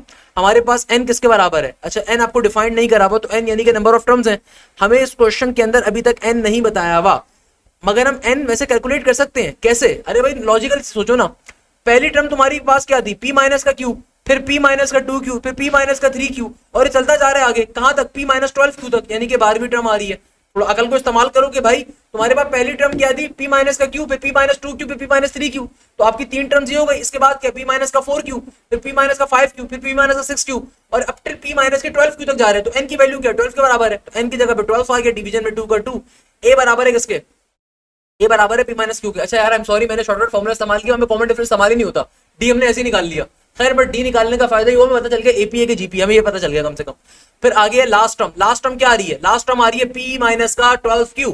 अब इसको करवा दो सिंप्लीफाई, तो 12 डिवाइडेड बाय 2 6 आ गया, और p से प्लस का p 2p बन जाएगा, माइनस का q और माइनस का 12 की माइनस का 13q बन जाएगा। ये आपके पास पूरी सीरीज का सम आ जाएगा। सिंपल इज दैट, ये आपके पास क्या आ जाएगा बेटा, सिंपली हमारे पास पूरी की पूरी सीरीज का सम आ जाएगा। अगर आप चाहते हो उसको फर्दर सिंप्लीफाई करो तो फर्दर सिंप्लीफाई 6 को मल्टीप्लाई करवा दो, तो 6 2 12p, और 6 इंटू 13 किसके बराबर होता है, 13 6 78, 13 6 78 q का q आ गया। सिंपल तरीके से क्वेश्चन हमारा फाइनली सॉल्व हो गया। ये क्वेश्चन की लॉजिक आ रही है। अच्छा नेक्स्ट क्वेश्चन वेरी इंटरेस्टिंग आ रहा है। एग्जामिनर ने स्केलर ट्रिपल प्रोडक्ट दिया हुआ है, कह रहा है कि भाई वेक्टर ए वेक्टर बी, ये स्केलर ट्रिपल प्रोडक्ट की फॉर्म आ रही है। तो अब देखो मुझे पता है कि अगर ये स्केलर ट्रिपल प्रोडक्ट की फॉर्म आ रही है तो ये भी ए आ रहा है, ये भी ए आ रहा है, ये भी आ रहा है, तो यानी कि ये एक प्रॉपर वेक्टर है, ये भी प्रॉपर वेक्टर है, ये भी पूरा एक वेक्टर आ रहा है। तो अगर मैं इसको ओपन करवाऊंगा, स्केलर ट्रिपल प्रोडक्ट को ओपन करवाने का मतलब होता है 3x3 मैट्रिक्स का डिटरमिनेंट। तो वेक्टर ए के अंदर देखो जो पहला वेक्टर आ रहा है इसमें खाली ए कंपोनेंट मौजूद है। ए कंपोनेंट का मतलब क्या है, खाली 1 मौजूद है। आपके पास यहाँ पे बी और सी नहीं आ रहा, तो मैं 0 0 लिख सकता हूँ वहां पे।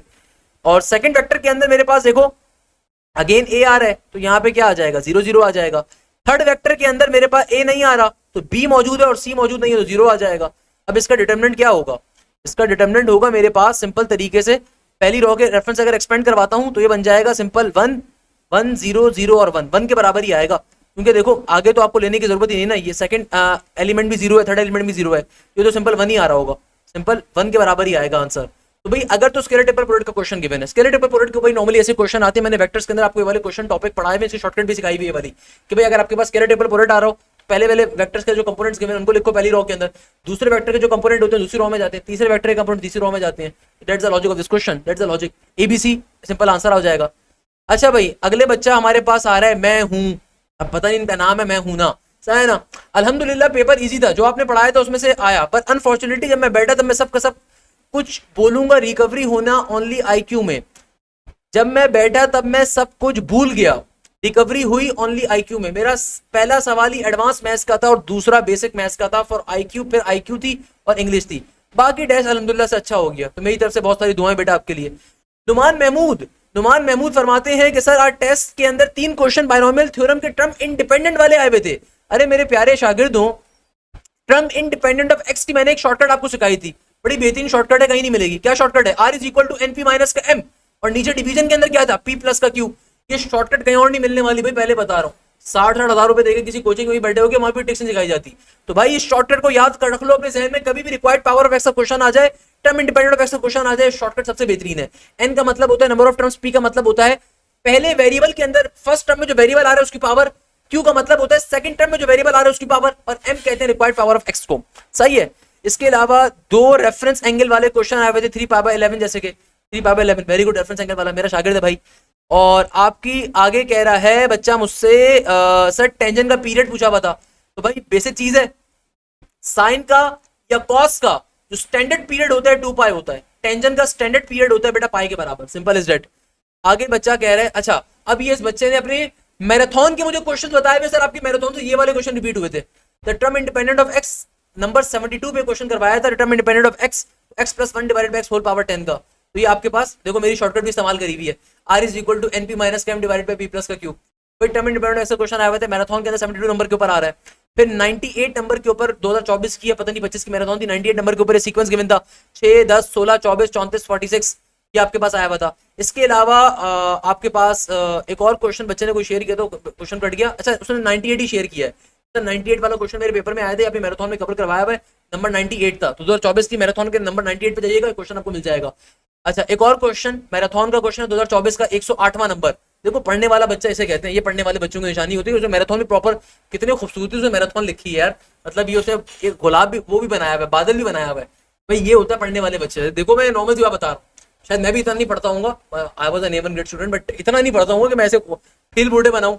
अच्छा भाई एक और क्वेश्चन के बारे में, ये क्वेश्चन भी बड़ा फेमस है, ये फास्ट के अंदर बच्चे के पेपर में आया। बच्चा कह रहा है सर 108वां क्वेश्चन आया हुआ था, सॉल्व कैसे करोगे? मैंने इसका तरीका आपको बताया था, सिंपल आपने क्या करना है, एलसीएम को ब्रेक करोगे तो √x तमाम टर्म्स के पास चला जाएगा, √x जो होगा वो तमाम टर्म्स के पास चला जाएगा, और फिर फाइनली अब इसको सिंप्लीफिकेशन करवाने के ऊपर जाओगे, √x जब नीचे से ऊपर जाएगा पावर 1/2, नेगेटिव का हाफ, नेगेटिव का पावर, तो फिर आप क्या कर दोगे, ये बन जाएगा 3 माइनस का 1/2, और यहाँ पे हो जाएगा x² इंटू नेगेटिव का हाफ, क्योंकि जब जाहिर सी बात है ना √x को नीचे से ऊपर भेजोगे पावर में नेगेटिव का हाफ जाएगा, whenever the basis the power is always added, तो ये बन जाएगा x की पावर में 3 माइनस का हाफ, x की पावर में स्क्वायर माइनस का हाफ, और यहाँ पे हो जाएगा 4 इंटू x की पावर नेगेटिव का हाफ। अब आप बैठ के इनका वोट निकालते रहो, बैठ के सिंपल है, सॉल्व कर लोगे इसको, क्वेश्चन को इंटीग्रेशन पे बारी बारी अप्लाई करोगे, सिंप्लीफाई करोगे, बेसिक अलजेब्रा पहले अप्लाई होगी देन इंटीग्रेशन अप्लाई होगी। एक और मैंने क्वेश्चन करवाया था 118वें नंबर के ऊपर, बच्चा कह रहा है कि sir the angle between the pair of line, the angle between the pair of line represented by the equation, किस इक्वेशन से रिप्रेजेंट करते हो? अगर तुम्हारे पास 2 पेयर ऑफ लाइन के दरमियान में, ये क्वेश्चन कल भी मैंने बताया था, ax² प्लस का 2x² प्लस का by² इक्वल टू 0 आ रहा है, तो ऐसी 2 लाइंस के दरमियान में जो एंगल होगा उसको निकालने का फॉर्मूला क्या होता है? Tangent theta is equal to 2 का 2 अंडर रूट के अंदर h² माइनस का ab, और नीचे डिवीजन के अंदर a प्लस का b। अच्छा भाई आगे एक और बच्चा अपने कारगुजारी शेयर करता है कि सर मेरे पास ये क्वेश्चन एग्जैक्टली मैराथन, अच्छा इसी बच्चे ने अपने मैराथन वाले क्वेश्चन शेयर किए थे, आईक्यू में 5 से 6 क्वेश्चन पैसेज के थे, लाइक एक शॉर्ट पैसेज गिवन था और उसका बेसिक कॉन्सेप्ट और कंक्लूजन पूछा हुआ था। प्रोबेबिलिटी से सिर्फ एक क्वेश्चन आया था, if you roll a dice what is the probability to get total of sum of 8 निकालने वाला क्वेश्चन कल भी आया था। सेट्स का एक क्वेश्चन आया हुआ था, a intersection b union c complement a complement intersection b union c complement किसके बराबर होगा? सॉल्व कर लो। y is equal to sin x cos x की तरह की इक्वेशन के बेस बच्चा बता रहे सर एक क्वेश्चन आया हुआ था sin x cos x की एक इक्वेशन गिवन थी और पूछा हुआ था किसकी पैरामेट्रिक इक्वेशंस हैं। तो भाई खुदारा 2 चीजें करके जाओ कॉनिक से, पैरामेट्रिक इक्वेशंस, इसके अलावा टेंजेंट लाइन की जो इक्वेशंस होती हैं वो कवर अप कर लीजिए, इसके अलावा आपके पास जो एक लॉजिक होती है इसके अंदर हम डिस्कस कर रहे होते हैं ना, अल्लाह भला करे, parametric equations, condition of tangencies, इसके अलावा बेसिक जो आपके पास एसेंट्रिसिटीज होती हैं उनकी वैल्यूज आपको होनी चाहिए। इसके अलावा अगेन ये क्वेश्चन रिपीटेड आ रहा है, साइन इंटू x की पावर 5 डिवाइड बाय dx, इसको मैंने कल भी बताया था, x की पावर 5 के ऊपर साइन का डेरिवेटिव क्या होगा, साइन का डेरिवेटिव होता है कॉस के बराबर, एंगल एरिड आएगा, फिर एंगल का डेरिवेटिव लोगे तो 5 इंटू एक्स की पावर 4 बन जाएगा। आईक्यू में ऑड वन आउट के 4-5 क्वेश्चन थे, एक क्वेश्चन में 3 क्यूब और एक स्क्वायर गिवन था, इस तरह के क्वेश्चन आए हुए थे। सर आपकी मैराथन से वो व्हाइट एंड ब्लैक बॉल वाला पैटर्न आया हुआ था, the point where the functions the point where the function start decreasing is called, the point where the function start decreasing is called, वो पॉइंट जहां पे फंक्शन डिक्रीज करना start कर देता है मैक्सिमा। भाई मैक्सिमा के ऊपर फंक्शन डिक्रीज कर रहा है, अब डिपेंड करता है ऑप्शंस क्या आ रहे हैं, मेरे पास ऑप्शन नहीं, मैं ऐसी तुक्का आपको दे रहा हूँ। भाई अगर देखो एफ डबल प्राइम एक्स की वैल्यू ग्रेटर देन 0 होती है ना तो फंक्शन मिनिमम के ऊपर होता है, और अगर एफ डबल प्राइम एक्स की वैल्यू लेसर देन 0 होती है तो फंक्शन मिनिमम के ऊपर होता है। डिक्रीज करना स्टार्ट करती है फंक्शन आपका कैसा होता है, मैक्सिमम होता है, लोकल मैक्सिमा कहलाएगा। 3 साइड्स गिवन थी और एरिया ऑफ सर्कम रेडियस निकालना था, तो भाई मैं आपको ऑलरेडी इस क्वेश्चन को बता चुका हूं कि भाई एरिया ऑफ सर्कम सर्कल कैसे निकाला जाएगा। सबसे पहले आप सर्कम रेडियस कैलकुलेट करोगे, सर्कम रेडियस निकालने का फॉर्मूला होता है A B C divided by 4 delta, circumradius निकालोगे फिर area of a circle calculate कर लोगे, सिंपल है। अच्छा एक और बच्चा फिर बता रहे, दूसरा बच्चा था ये ऊपर वाला जो था ना, कि सर आपकी मैराथन का, देखो बेटा बच्चा आगे बता रहे सर आपकी मैराथन का 101 क्वेश्चन था, 101वां क्वेश्चन, जहां पे 2 आपके पास वेक्टर्स गिवन थे और आपको बताने थे कॉलिनियर होने की। अगर ये कॉलिनियर है तो कंडीशन क्या होगी y की, भाई 2 वेक्टर्स अगर आपस में क्या है कॉलिनियर है तो बताइए y की कंडीशन क्या होगी। आपने क्वेश्चन 101 नंबर के ऊपर सॉल्व करवाया है मैराथन के अंदर। अच्छा 3 साइड्स गिवन थी, एरिया ऑफ सर्कम रेडियस, अच्छा इस तरह के क्वेश्चन थे, और बट वेक्टर्स गिवन थे, यानी कि वेक्टर से क्वेश्चन आए हुए थे। इसके अलावा हमारे पास और बच्चा क्या बता रहा है, अच्छा बच्चा बता रहे सर एक जीपी की सीरीज गिवन थी और नेक्स्ट 3 टर्म्स बतानी थी, सिंपल है भाई, यानी कि ज्योमेट्रिक प्रोग्रेशन का क्वेश्चन आ रहा था और आपको 3 नेक्स्ट टर्म्स बतानी थी। इसके अलावा एक क्वेश्चन गिवन था कि साइन ए माइनस बी की वैल्यू √3/2 के बराबर है, अगर ए बराबर है 15 के तो बताइए बी किसके बराबर होगा। अच्छा वेरी नाइस, यानी कि क्वेश्चन गिवन था साइन ए माइनस का बी अगर बराबर है किसके, √3/2 के। साइन को दूसरे भेज दो तो आपके पास ए माइनस का बी किसके बराबर आ गया, ये आ गया साइन इनवर्स √3/2 के। तो साइन इनवर्स √3/2 किसके बराबर होता है, ये बराबर होगा हमारे पास सिंपल 60 डिग्री के, 60 डिग्री आ गया, और आपको ए की वैल्यू गिवन है 15 के बराबर, तो नेगेटिव का बी इज इक्वल टू 60, तो सिंपल माइनस का बी इधर, 60 का 60 यहाँ पे, प्लस का 15 यहाँ पर आएगा, माइनस का 15 हो जाएगा। माइनस बी की वैल्यू क्या आ जाएगी, 60 में से अगर 15 निकालोगे 10 गया तो 50, मजीद 5 गया तो 45, 45 का एंगल आ रहा है। नेगेटिव का बी यानी कि बी की वैल्यू नेगेटिव का 45 आ रही होगी, सिंपल है। बी की वैल्यू किसके बराबर आ रही होगी, नेगेटिव के 45 के बराबर आ रही होगी, क्योंकि 60 में से जब 15 माइनस करते हो तो क्या आता है 45 आएगा नेगेटिव के ऊपर। इसके अलावा पीरियड निकालना था ट्रिगोनोमेट्रिक फंक्शंस का, तो मैं ऑलरेडी बता चुका हूँ, वैसे क्वेश्चन भी आपको दिखा देता हूँ। लेट सपोज अगर आपके पास एक क्वेश्चन आ रहा है उसका पीरियड निकालना है, तो देखो साइन का स्टैंडर्ड पीरियड होता है 2 के बराबर, जो भी वैल्यू तुम्हारे एंगल से मल्टीप्लाई हो रही है दूसरे जाकर डिवाइड हो जाएगी, और जो डिवाइड हो रही है यहाँ पे आके मल्टीप्लाई हो जाएगी, पीरियड आ जाएगा 3 to the 6/4 के बराबर। फर्दर सिंप्लीफाई कर सकते हो, या फिर अगर आपके पास क्वेश्चन ऐसे करके लिखा हुआ है ना cos 7x प्लस का 9, इसका पीरियड बताओ, अक्सर लोग कंफ्यूज हो जाते हैं। भाई पीरियड का ताल्लुक सिर्फ एंगल से जो टर्म मल्टीप्लाई हो रही है तुम्हारे वेरिएबल से उससे ताल्लुक होता है, तो भाई cos का स्टैंडर्ड पीरियड क्या है 2 के बराबर, तो जो वैल्यू तुम्हारे एंगल से मल्टीप्लाई हो रही है तुम्हारे फंक्शन से मल्टीप्लाई हो रही है वो दूसरी तरफ जाके क्या हो जाएगी, डिवाइड हो जाएगी, तो पीरियड होगा 2 के बराबर। इसके अलावा क्वेश्चन नंबर 82 हमारी जो मैराथन का है वो क्वेश्चन एक्जैक्टली आया हुआ था आईक्यू के अंदर। रेंज की एक इक्वेशन थी और उसकी आपको जो है ना रेंज आई थी, एक इक्वेशन दी हुई थी y is equal to cos x sin x, इस तरह की, शायद उसकी रेंज बतानी थी। अब शायद के ऊपर हम क्या बताएं। अच्छा ये क्वेश्चन मैराथन का है, आई हैव नो ब्रदर्स और sisters, A's father is my father, A's father is my father's son, how A's related to me. I have no brother और सिस्टर, सही है, आई हैव नो ब्रदर और sisters, A's father यानी कि ए का जो अब्बा है, एक पेपर जो हमारे पास आ रहा है इसमें एग्जामिनर कहता है नेक्स्ट क्वेश्चन के अंदर आई हैव नो ब्रदर और सिस्टर्स, मेरा कोई भाई है ना बहन है, A's father is my father's son, how is A related to me. यानी कि यार एग्जामिनर कंफ्यूज कर रहा है कि भाई ए के जो अब्बा है ना एज फादर, यानी कि ए के जो अब्बा हैं वो मेरे फादर या इज माय फादर्स सन, वो मेरे बच्चे का बाप है, यानी कि एज का ए का जो भी फादर आ रहा है ना, ए का जो भी फादर आ रहा है वो क्या आ रहा है, वो मेरे बच्चे का बाप आ रहा है, ए का father. Then how is A related to me, इसका मतलब ए मैं खुद हूँ, इसका मतलब ए क्या है, मैं खुद हूँ, यानी कि कैसा रिलेशन होगा आपस के अंदर, बाप बेटे का रिश्ता होगा, जाहिर सी बात है। तो A is related to me, तो इसका मतलब एग्जामिनर आपसे क्या कह रहा है, आई हैव नो ब्रदर और sister, as father is my father son, यानी कि भाई ए जो है ना, ए जो है पर्टिकुलरली उसका जो बाप है वो मेरे बच्चे का बाप है, यानी कि वो मेरे बच्चे का क्या बाप है। तो बताइए ए ए से रिलेट कैसे कर रहा है, how I am related towards the ए, तो जाहिर सी बात है ए मेरा बच्चा है, नॉर्मल सी बात है ना, बेसिक उसके अंदर आप उसको पढ़ोगे तो आपको सिंप्लीफाई होती है। अच्छा आगे एक और बच्चा अपना बताता है, इसको मैंने कल सॉल्व करवा दिया था, मगर एक बच्चे ने अपने मजीद क्वेश्चन शेयर किए हैं। सर ऑड वन आउट में 2 क्वेश्चन आए थे, बाइक, कार, ट्रक और वैन। भाई बाइक भी सवारी है, कार भी सवारी है, वैन भी सवारी है, ट्रक ऑल्दो सवारी है मगर लोडिंग अनलोडिंग वाली सवारी है, वो पैसेंजर्स वाली सवारी नहीं होती। बाइक पैसेंजर की सवारी है, कार पैसेंजर की सवारी है, वैन पैसेंजर की सवारी है। जो ट्रक होता है वो लोडिंग डिकोडिंग लोडिंग के लिए इस्तेमाल होता है ना, लोडिंग अनलोडिंग के लिए, तो ट्रक ऑड वन आउट है। हार्म, इंटरेस्ट, प्रॉफिट और गेन, भाई मैंने उसको हराम पढ़ा था मैराथन के अंदर, मैराथन का क्वेश्चन है, तो harm is the basically odd one out here. अच्छा इसके अलावा सिनोनियम एंटोनियम आए हुए थे, सबड्यू का सिनोनियम आया हुआ था फ्लीटिंग, रूइन, कंप्लायंस, ये सिनोनियम एंटोनियम में पूछे हुए थे, सबड्यू, फ्लीटिंग, राइन, कंप्लायंस। नंबर सीरीज के 4-5 सवाल थे।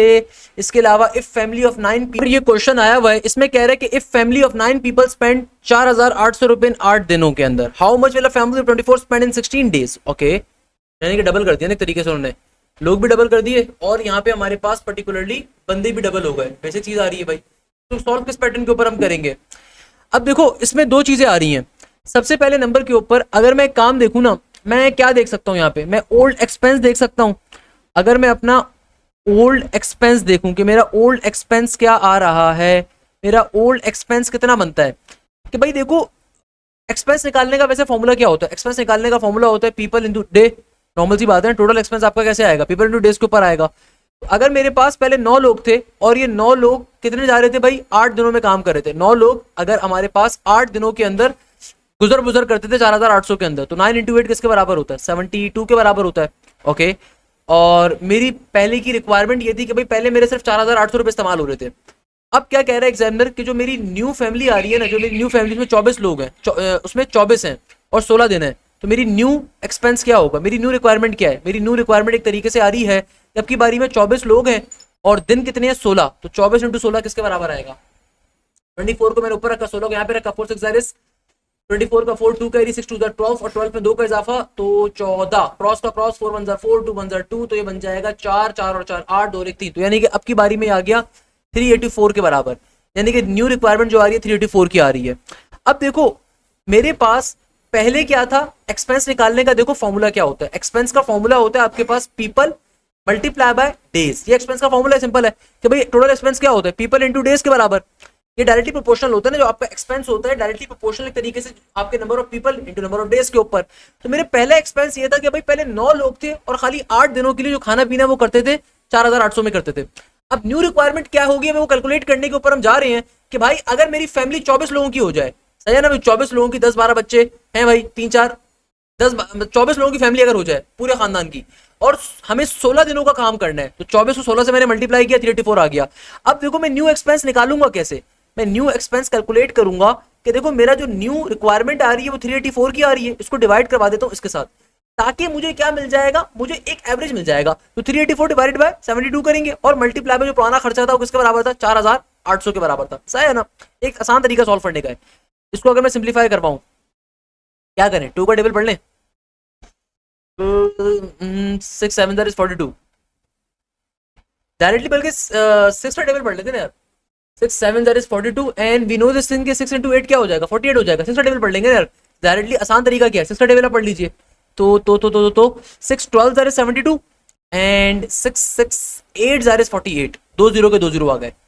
फर्दर सिंप्लीफाई कर सकते हैं यार बिल्कुल। 3 4 that is 12, 3 होगा नहीं यार लास्ट में क्योंकि 4 आ रहा है, 4 3 that is 12 एंड 4 4 4 4 4 4 मेरे पास क्या होगा, 4 9 that is 36, 2 कैरी किया, 4 6 that is 24, परफेक्ट।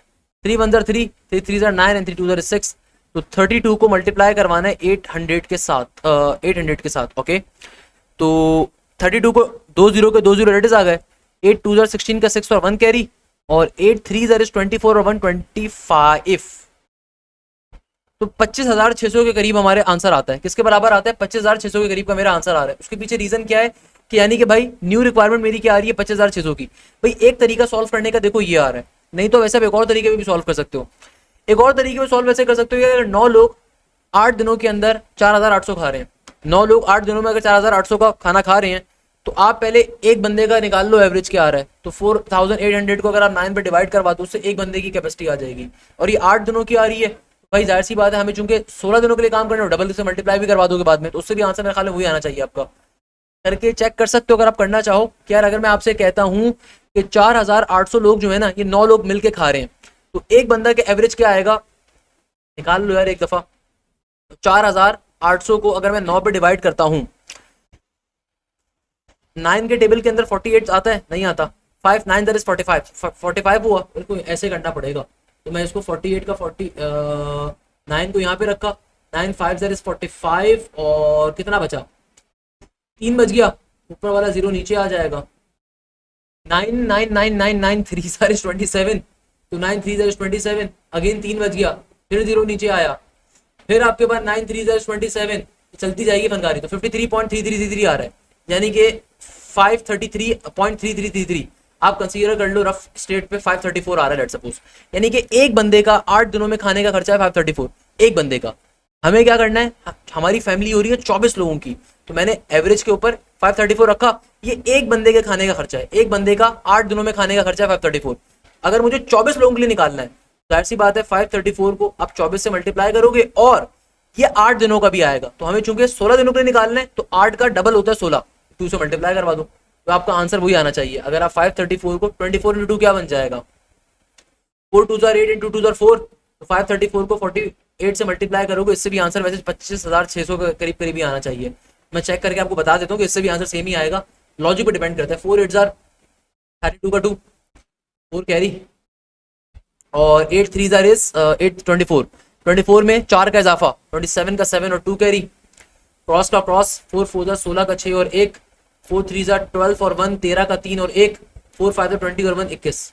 तो यार please pardon me of my voice, क्योंकि भाई सुबह से मैं सॉल्व करवा रहा हूँ। तो 2 का 2 7 और 6 क्या बनता है, 7 और 6 मेरे पास बनेगा तकरीबन किसके, अबे यार एक गलती कर दी मैंने, एक सेकंड ना यार, 4 3 12 और 1 13 का 3 और 1, और 4 5 इज 20 और 1 सही है 21, तो 7 और 6 क्या बनता है, 7 और 6 मेरे पास हो गया ये 11 का 1, 3 और 3 1 4, तो तकरीबन वही आ रहा है, क्योंकि मैंने एवरेज लिया था ना भाई, मैंने यहाँ पे जो वैल्यू थी वो एवरेज पे ली थी, 21,412, तकरीबन वही चीज ही आ रही है आपके पास। हमारा 25,600 करेक्ट आंसर आया है, बट इसकी ऑन एवरेज मैंने जो निकाली थी 533.333 ये था, तो उसका आंसर तकरीबन उतना ही आ रहा है, तकरीबन वही चीज मेरे पास फॉर्म यहाँ पे हो रही है, तो उसमें परेशान होने की जरूरत नहीं है, सेम चीज ही आ रही है। अगर मैं 24 से मल्टीप्लाई करूं फिर 2 से मल्टीप्लाई करूं तो 25,600 ही आएगा, क्योंकि मैंने एवरेज यहाँ पे लिया है, दैट्स द रीजन कि हमारा आंसर थोड़ा सा ऑब्वियसली लेसर देन का आ रहा होगा, इट्स अ बेसिक लॉजिक। तो खैर आंसर देखो उससे भी सेम ही आ रहा है मेरा, क्योंकि मैंने भाई हमारा जो करेक्ट आंसर था 533.333 था, तो मैंने यहाँ पे सिंपल 534 कंसीडर कर लिया था। अगर आप 533.33 करोगे कैलकुलेटर में डाल के, उससे भी आंसर सेम ही आएगा, मैं गारंटी दे रहा हूँ आपको, सही है ना। अच्छा ये आ रहा है हमारे पास सिंपल तरीके से 2 cos 40 इंटू cos 15 किसके बराबर होगा, भाई ये प्रोडक्ट टू सम का कॉन्सेप्ट आ रहा है। एग्जामिनर आपसे कह रहे हैं 2 cos 40 इंटू cos 15 किसके बराबर आएगा, तो भाई प्रोडक्ट टू सम का अगर आप फॉर्मूला अप्लाई करोगे तो किसके बराबर होता है, cos cos ओपन होगा, cos alpha plus beta, plus के साइन के साथ cos अल्फा माइनस बीटा के ऊपर, भाई cos cos किसके ऊपर ओपन होता है, cos alpha plus beta plus का cos अल्फा माइनस बीटा, तो that should be equal to cos का cos, ये मेरा अल्फा है ये मेरा बीटा है, एक दफा ये बन जाएगा 40 प्लस का 15 और प्लस का साइन, और एक दफा ये बन जाएगा cos का cos 40 माइनस का 15, सिंपल तरीके से आपका आंसर आ जाएगा।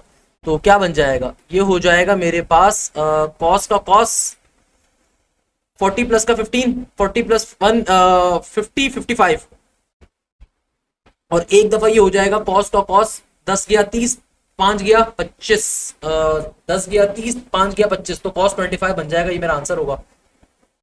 Area of the circum circle निकालना था, रिपीटेड क्वेश्चन आ रहा है। नेक्स्ट क्वेश्चन अगेन रिपीटेड आ रहा है, कल की क्लास में पढ़ाया था x³ - 1/2 के का इंटीग्रेशन। नेक्स्ट क्वेश्चन में एग्जामिनर कह रहा है कि भाई क्वेश्चन गिवन था सर dy/dx इक्वल टू 3 की power x into x square. Question basically क्या लिखा हुआ मैं लिख देता हूं यहाँ पे, क्वेश्चन आ रहा था dy/dx इक्वल टू के बाद 3 की power x into x square, इसका आपको निकालना है dy/dx की फॉर्म गिवन है, यानी कि ये आपके पास आ रही है सिंपल तरीके से इंटीग्रेशन का क्वेश्चन आ रहा है, सही है ना। आपको कह रहे हैं कि भाई 3 की power x into x square dy/dx circulate करना है, यानी कि देखो डिपेंड करता है ऑप्शंस क्या हैं, ये इंटीग्रेशन में भी सॉल्व कर सकते हैं अगर तो भाई मेरे पास कॉन्सेप्ट आता है, नहीं तो मैं डायरेक्टली इसको सिंप्लीफाई कर सकता हूँ सिंपल डेरिवेटिव लेके। अगर तो क्वेश्चन आ रहा है ना मुझे उसका डेरिवेटिव लेना है, डेरिवेटिव लेना सिंपल है, कैसे लोगे, दो टर्म्स मल्टीप्लाई हो रही है, डेरिवेटिव का प्रोडक्ट फॉर्मूला 3 की पावर x पहले आ गया इंटू एक्स स्क्वायर का डेरिवेटिव 2x हो जाएगा, फिर प्लस का साइन एक्स स्क्वायर का डेरिवेटिव ले चुके उसको रेडियल रहने दोगे, जिस टर्म का डेरिवेटिव नहीं ले उसका ले लोगे, 3 की पावर का डेरिवेटिव क्या हो जाएगा, 3 की पावर है रेडियल लिखोगे, फिर ln 3 का ln 3 और ये आपका आंसर आ जाएगा। अगर तो ये सिंपल क्वेश्चन गिवन तो इसको तरीके सॉल्व हो जाएगा, नहीं तो इंटीग्रेशन के पैटर्न पे अगर सॉल्व हो रहा होगा तो फिर उस तरीके से सॉल्व करने का मेथड डिफरेंट है बेटा, पहले बता रहा हूँ। फिर वहां पे आप y वाले टर्म्स को एक साइड पे करोगे, x वाले टर्म्स को एक साइड पे करोगे, इंटीग्रेशन दोनों तरफ अप्लाई कर दोगे। अच्छा भाई तो नेक्स्ट क्वेश्चन आ रहा है ना, ये क्वेश्चन पहले भी मैंने सॉल्व करवाया हुआ है। The sum of the radius the two is, अच्छा ये क्वेश्चन बच्चे ने गलत लिखा हुआ है, ये 2023 के फास्ट के पेपर्स में 24 के मैराथन में भी कवर करवाया होगा। एग्जामिनर कह रहे हैं सम ऑफ द रेडियस नहीं है, सम ऑफ द एरिया होगा। Sum of the area of the two circles touching each other externally is 130 pi, यानी कि भाई दो सर्कल्स हैं एक दूसरे को एक्सटर्नली टच कर रहे हैं,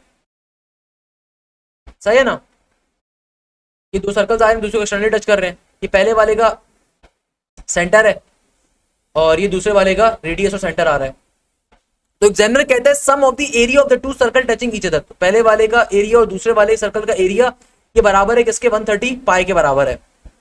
आगे कह रहा है and sum of their radius is 14, और उन दोनों के रेडियसेस का जो सम आ रहा है ये आ रहा है 14 के बराबर। तो स्मॉलर सर्कल का रेडियस क्या होगा, तो भाई कैसे कैलकुलेट करोगे, आपकी दो इक्वेशंस फॉर्म हो गई हैं।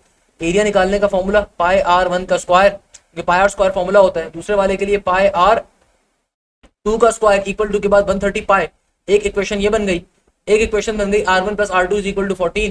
तो यहाँ से r की वैल्यू निकालोगे तो बन जाएगा 14 माइनस का r2, उसको उठा के ऊपर डालोगे, सिंप्लीफिकेशन करवाओगे सब्स्टिट्यूट करवाने के बाद आपका आंसर आ जाएगा r1 या r2 का, जो भी आंसर है उसको वापस ला के इसमें डालोगे, r2 r1 की वैल्यू आ जाएगी। It's a very simple thing. अच्छा भाई एक और बच्चा अपने नेक्स्ट पेपर जो आ रहा है इसमें एग्जामिनर क्या कह रहा है कि n combination 1 is true only if, n combination 1 का आंसर क्या होगा भाई, n कॉम्बिनेशन 1 कभी भी कॉम्बिनेशन में अगर नीचे 1 आ जाए तो बराबर होता है किसके, ये सिंपल तरीके से बराबर होता है n के, और अगर कभी भी कॉम्बिनेशन में ऊपर और नीचे की वैल्यू सेम आ जाए तो बराबर होता है 1 के, और अगर कभी भी कॉम्बिनेशन में नीचे 0 आ जाए तो बराबर होता है सिंपल किसके, 1 के। ये आपको बेसिक चीजें आपको याद रहनी चाहिए। अच्छा एग्जामिनर पूछ कुछ और रहा था, एग्जामिनर पूछ रहा था n is a positive integer, n is a non negative integer. अच्छा n की वैल्यू हमेशा आनी चाहिए आपके पास, n हमेशा जो होगा ना आपके पास ये बड़ा होगा किसके मुकाबले के अंदर, ये बड़ा होगा हमारे पास r के बराबर होगा, ये r से क्या होगा, बड़ा होगा। तो क्या कह रहा है एग्जामिनर, कहता है n combination 1 is true only if n is a positive integer या n is a negative integer. वैसे भाई हमेशा याद रखिएगा कॉम्बिनेशन का कॉन्सेप्ट क्या होता है, n कॉम्बिनेशन r के अंदर जो r की वैल्यू होती है ना ये हमेशा या तो n के बराबर होगी या फिर n से छोटी होगी। तो भाई एग्जामिनर कह रहा है n आपका क्या होना चाहिए, पॉजिटिव इंटीजर या फिर non negative integer. n combination 1 में क्या होगा भाई, जाहिर सी बात है नॉन नेगेटिव इंटीजर होना चाहिए ना, कोई भी वैल्यू सकती है नॉन नेगेटिव इंटीजर होनी चाहिए, जरूरी नहीं सिर्फ पॉजिटिव इंटीजर हो। तो मेरे नजदीक n is a non negative integer is the correct answer. Next question में एग्जामिनर कह रहा है integration applying on the x upper limit to lower limit 0, तो भाई simple x square divided by 2 बन जाएगा। ये क्वेश्चन मैंने हाल में सॉल्व करवाया था कि रिपीटेड क्वेश्चन है। नेक्स्ट क्वेश्चन में एग्जामिनर कह रहे हैं डेरिवेटिव लेके बताइए 1 divided by ln x square का, तो 1 divided by ln x square का derivative, 1 divided by ln x square का डेरिवेटिव क्या होगा भाई, सिंपल सी बात है नीचे वाली टर्म को नीचे से ऊपर भेजोगे तो ऊपर जाके बन जाएगा ln x स्क्वायर का होल पावर में -1, देन पावर फॉर्मूला, पावर पहले आएगी, फिर आप सिंपल तरीके से पावर में से एक माइनस करके लिखोगे तो माइनस का 2 बन जाएगा। अब फाइनली बेस का डेरिवेटिव लोगे तो ln x स्क्वायर का डेरिवेटिव क्या हो जाएगा, ln x स्क्वायर का डेरिवेटिव, अब ln का डेरिवेटिव का फॉर्मूला अप्लाई करोगे तो ln का डेरिवेटिव का फॉर्मूला 1 डिवाइडेड बाय फंक्शन, और फिर फाइनली फंक्शन का डेरिवेटिव लोगे तो x स्क्वायर का डेरिवेटिव 2x के बराबर आ जाएगा। तो ये बन जाएगा नेगेटिव का 1 डिवाइडेड बाय ln x का होल स्क्वायर और होल पावर में प्लस का 2, नेगेटिव 2 को जब ऊपर से नीचे भेजोगे प्लस का 2 आ जाएगा और x से स्क्वायर कट जाएगा तो ये बन गया 2 डिवाइडेड बाय x के बराबर। नेक्स्ट क्वेश्चन में एग्जामिनर पूछ रहा है साइन 300 डिग्री किसके बराबर होगा, cos 240 का cos 120 का, ये क्वेश्चन भी रिपीटेड है। नेक्स्ट क्वेश्चन में एग्जामिनर कह रहे हैं इंटीग्रेशन ऑफ x स्क्वायर क्या होगी, अगेन x स्क्वायर की इंटीग्रेशन निकालोगे x क्यूब डिवाइडेड बाय 3 और फिर अपर लिमिट 4 है लोअर लिमिट 0 अप्लाई कर बाकी चेक कर लेना। नेक्स्ट क्वेश्चन में एग्जामिनर कह रहा है कोफिशिएंट ऑफ x की पावर 6 क्या होगा, कोफिशिएंट ऑफ x की पावर 6, तो भाई कोफिशिएंट ऑफ x की पावर 6 कैसे निकाला जाएगा, कोफिशिएंट ऑफ x की पावर 6 कैलकुलेट करने का क्या शॉर्टकट होगा, अगर मुझे कोफिशिएंट कैलकुलेट करना है x की पावर 6 का, x 3 plus 2x square whole power में 7 आ रहा है, तो भाई सिंपल तरीके से शॉर्टकट को अप्लाई करो मेरे, 3 प्लस का 2x स्क्वायर होल पावर में 7 आ रहा है, कोफिशिएंट ऑफ x की पावर 6 चाहिए, r क्या आ जाएगा, r आ जाएगा n बराबर है 7 के, फर्स्ट टर्म में कोई वेरिएबल नहीं आ रहा तो a बराबर है किसके, p बराबर है किसके 0 के, माइनस का m का मतलब होता है रिक्वायर्ड पावर ऑफ x, तो अगर मुझे कोफिशिएंट निकालना है x की पावर 6 का तो m बराबर है 6 के, नीचे डिवीजन में आ जाएगा p प्लस का q, that simply become 0 plus का 2, तो ये बन जाएगा नेगेटिव का 6 डिवाइडेड बाय 2, तो 2 3 6, तो r की वैल्यू नेगेटिव का 3 आ रही है, r कभी भी नेगेटिव में नहीं हो सकता, तो क्वेश्चन के ऑप्शंस के अंदर जो नॉट पॉसिबल होगा वो करेक्ट आंसर होगा। या फिर अगर आप r इज इक्वल टू 3 पे चलो सॉल्व करने के ऊपर भी जाते हो, अगर मैं r इज इक्वल टू 3 पे सॉल्व करने भी जाता हूँ, प्लस का 3 लेके चलता हूँ, चेक कर लेते हैं सॉल्व हो सकता है नहीं हो सकता। 7 कॉम्बिनेशन 3, मैं प्लस का 3 यहाँ पे कंसीडर कर रहा हूँ फॉर टाइम बीइंग, ये बन जाएगा 3 की पावर के अंदर 7 माइनस का 3, और यहाँ पे हो जाएगा 2x स्क्वायर की पावर के अंदर सिंपल 3 का 3। तो 7 कॉम्बिनेशन 3 का जो भी आंसर है क्या आएगा यार, 7 फैक्टोरियल, इसको एक्सपेंड करवाऊंगा डायरेक्टली तो बन जाएगा 7 into 6 into 4, 7 into 6 into 5 into 4, नीचे आ गया 4 फैक्टोरियल इंटू 3 फैक्टोरियल, 4 से 4 कट गया, 3 फैक्टोरियल 6 के बराबर होता है, 7 5 ज़ार 35, ये आ जाएगा सिंपल 35 के बराबर। और 3 की पावर के अंदर नहीं होगा, नहीं बल्कि हो जाएगा सॉल्व हो जाएगा ना। r इज इक्वल टू 3 आप कंसीडर करोगे, क्योंकि r की वैल्यू नेगेटिव 3 कभी भी अलाउ नहीं होती। 3 की पावर में साथ में 3 का 4 बचा, 2 की पावर में 3 इंटू, जब पावर से मल्टीप्लाई होगी तो बन जाएगा x की पावर 6, सही है, फॉर्म हो रहा है, x की पावर 6 का कोफिशिएंट निकालना पॉसिबल है। भाई r की वैल्यू नेगेटिव में आ रही है तो आप उसको प्लस में कंसीडर कर लोगे, क्योंकि शॉर्टकट पे सॉल्व कर रहे हो, तो अगर r की वैल्यू नेगेटिव में आ रही है उसको प्लस में सॉल्व कर लोगे, हमारा सिंपल वे में क्वेश्चन सॉल्व हुआ है भाई, क्वेश्चन का आंसर आया प्रॉपर्ली हमारे पास, याद रखिएगा। अच्छा, नेक्स्ट क्वेश्चन है, बच्चा बता रहा है कि सर क्वेश्चन आया हुआ था इनफिनाइट ज्योमेट्रिक सीरीज से 2 एमसीक्यूज आए हुए थे, ओके कोई मसले की बात नहीं है। एस इन्फिनिटी का फॉर्मूला होता है simple a divided by 1 minus r के बराबर। नेक्स्ट क्वेश्चन में बच्चा बता रहा है कि सर डिटरमिनेंट निकालना था, अब डिटरमिनेंट 3/3 का डिटरमिनेंट कैलकुलेट करना है आपको आपके पास क्वेश्चन क्या आ रहा है, क्वेश्चन आ रहा था मेरे पास कि सर क्वेश्चन गिवन था 4 4 4 a b c b plus C a plus C b plus a, तो इसको अब आपको हाथ से सॉल्व करना पड़ेगा, क्योंकि 2 रॉज या 2 कॉलम्स तो कोई भी बराबर नहीं आ रही आपस में, क्योंकि एक में a आ रहा है, एक में b आ रहा है, एक में c आ रहा है, 2 रॉज और 2 कॉलम तो बराबर नहीं आ रहे, तो फिर आप हाथ से बैठ के सॉल्व करोगे उसको, तो ये 4 आ जाएगा, यहाँ पे b, यहाँ पे a प्लस c, यहाँ पे c, देन यहाँ पे b प्लस का a, फिर माइनस का a, और ये बन जाएगा 4 4 a प्लस c और b प्लस का a, और ये बन जाएगा b प्लस का c, और इधर आ जाएगा 4b 4c। अब इसको बैठ के सिंप्लीफाई करवाओगे बैठ के हाथ से, तो इसको सिंप्लीफाई करवाने के ऊपर जाओगे तो b और b प्लस a आपस में मल्टीप्लाई होगा तो b into b plus a बन जाएगा, देन माइनस का साइन c जाके a प्लस c से मल्टीप्लाई होगा, तो इसको एक्सपेंड करवाते जाओगे तो जल्दी सॉल्व हो जाएगा, इतना मुश्किल नहीं है भाई। सिंप्लीफिकेशन के ऊपर जाओगे, माइनस का a यहाँ पे एडिट इज 4 मल्टीप्लाई होगा b प्लस a के साथ, फिर माइनस का साइन 4 जाके मल्टीप्लाई होगा a प्लस c के साथ, फिर प्लस का b प्लस c बाहर मौजूद है तो एक दफा ये 4c माइनस का 4b हो जाएगा। अब इसको बैठ के एक्सपेंड करवाओ, ओपन करवाओ, जो टर्म्स हो रही हैं सिंप्लीफिकेशन करवाओ, जो भी आपकी वैल्यूज आ रही होंगी आ जाएंगे, आपको पता चल जाएगा। आयोटा की पावर 23 का क्वेश्चन आया था, तो भाई आयोटा की पावर 23 सॉल्व कैसे करोगे, आयोटा की पावर 23 को सॉल्व करने का तरीका ये कि आयोटा की पावर 22 इंटू आयोटा में ब्रेक कर दो, तो ये बन गया आयोटा स्क्वायर, यहाँ पे आ गया 11 इंटू आयोटा स्क्वायर होता है -1 के बराबर, तो -1 की पावर 11 इंटू आयोटा, तो -1 ही रहेगा, तो नेगेटिव का आयोटा आंसर आ जाएगा, सिंपल है।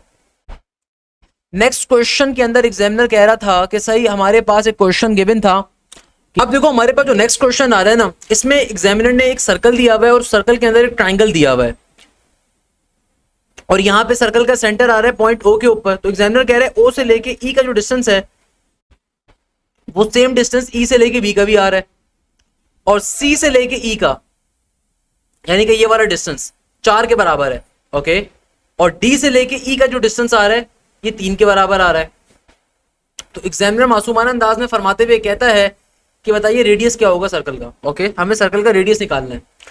तो भाई देखो मुझे C से लेके E का डिस्टेंस दिया हुआ है, अगर मैं इसको और से देखूं, और D से लेके E का डिस्टेंस दिया हुआ है, इट्स अ टफ क्वेश्चन अगर आपकी लॉजिक क्लियर नहीं है, सही है ना, बट ये स्केच टोटली क्लियर नहीं है। मैं इस स्केच को अगर रफ बेसिस के ऊपर डिजाइन भी करने पे जाऊं, अगर मैं इस एग्जामिनर आपको क्या कह रहा है, एग्जामिनर कह रहा है कि सर्कल आ रहा है और सर्कल में इस तरीके से फिर 2 आपके पास लाइनें आ रही हैं, इसकी वजह से ट्राइंगल फॉर्म हो रहा है, सही है ना। तो भाई देखो हम ये कंसीडर कर सकते हैं कि let suppose we can consider this thing कि भाई ये OCE जो ट्राइंगल आ रहा है, OC और E, OCE आपके पास जो ट्राइंगल आ रहा है ये एक राइट एंगल ट्राइंगल आ रहा है। तो अगर हम पाइथागोरस थ्योरम को यहाँ पे अप्लाई करें फॉर एग्जांपल, तो पाइथागोरस थ्योरम को अप्लाई कैसे किया जा सकता है कि भाई जो हाइपोटेन्यूज होगा उसका स्क्वायर बराबर होगा किसके, OE परपेंडिकुलर और CE को बेस करके उसको स्क्वायर के।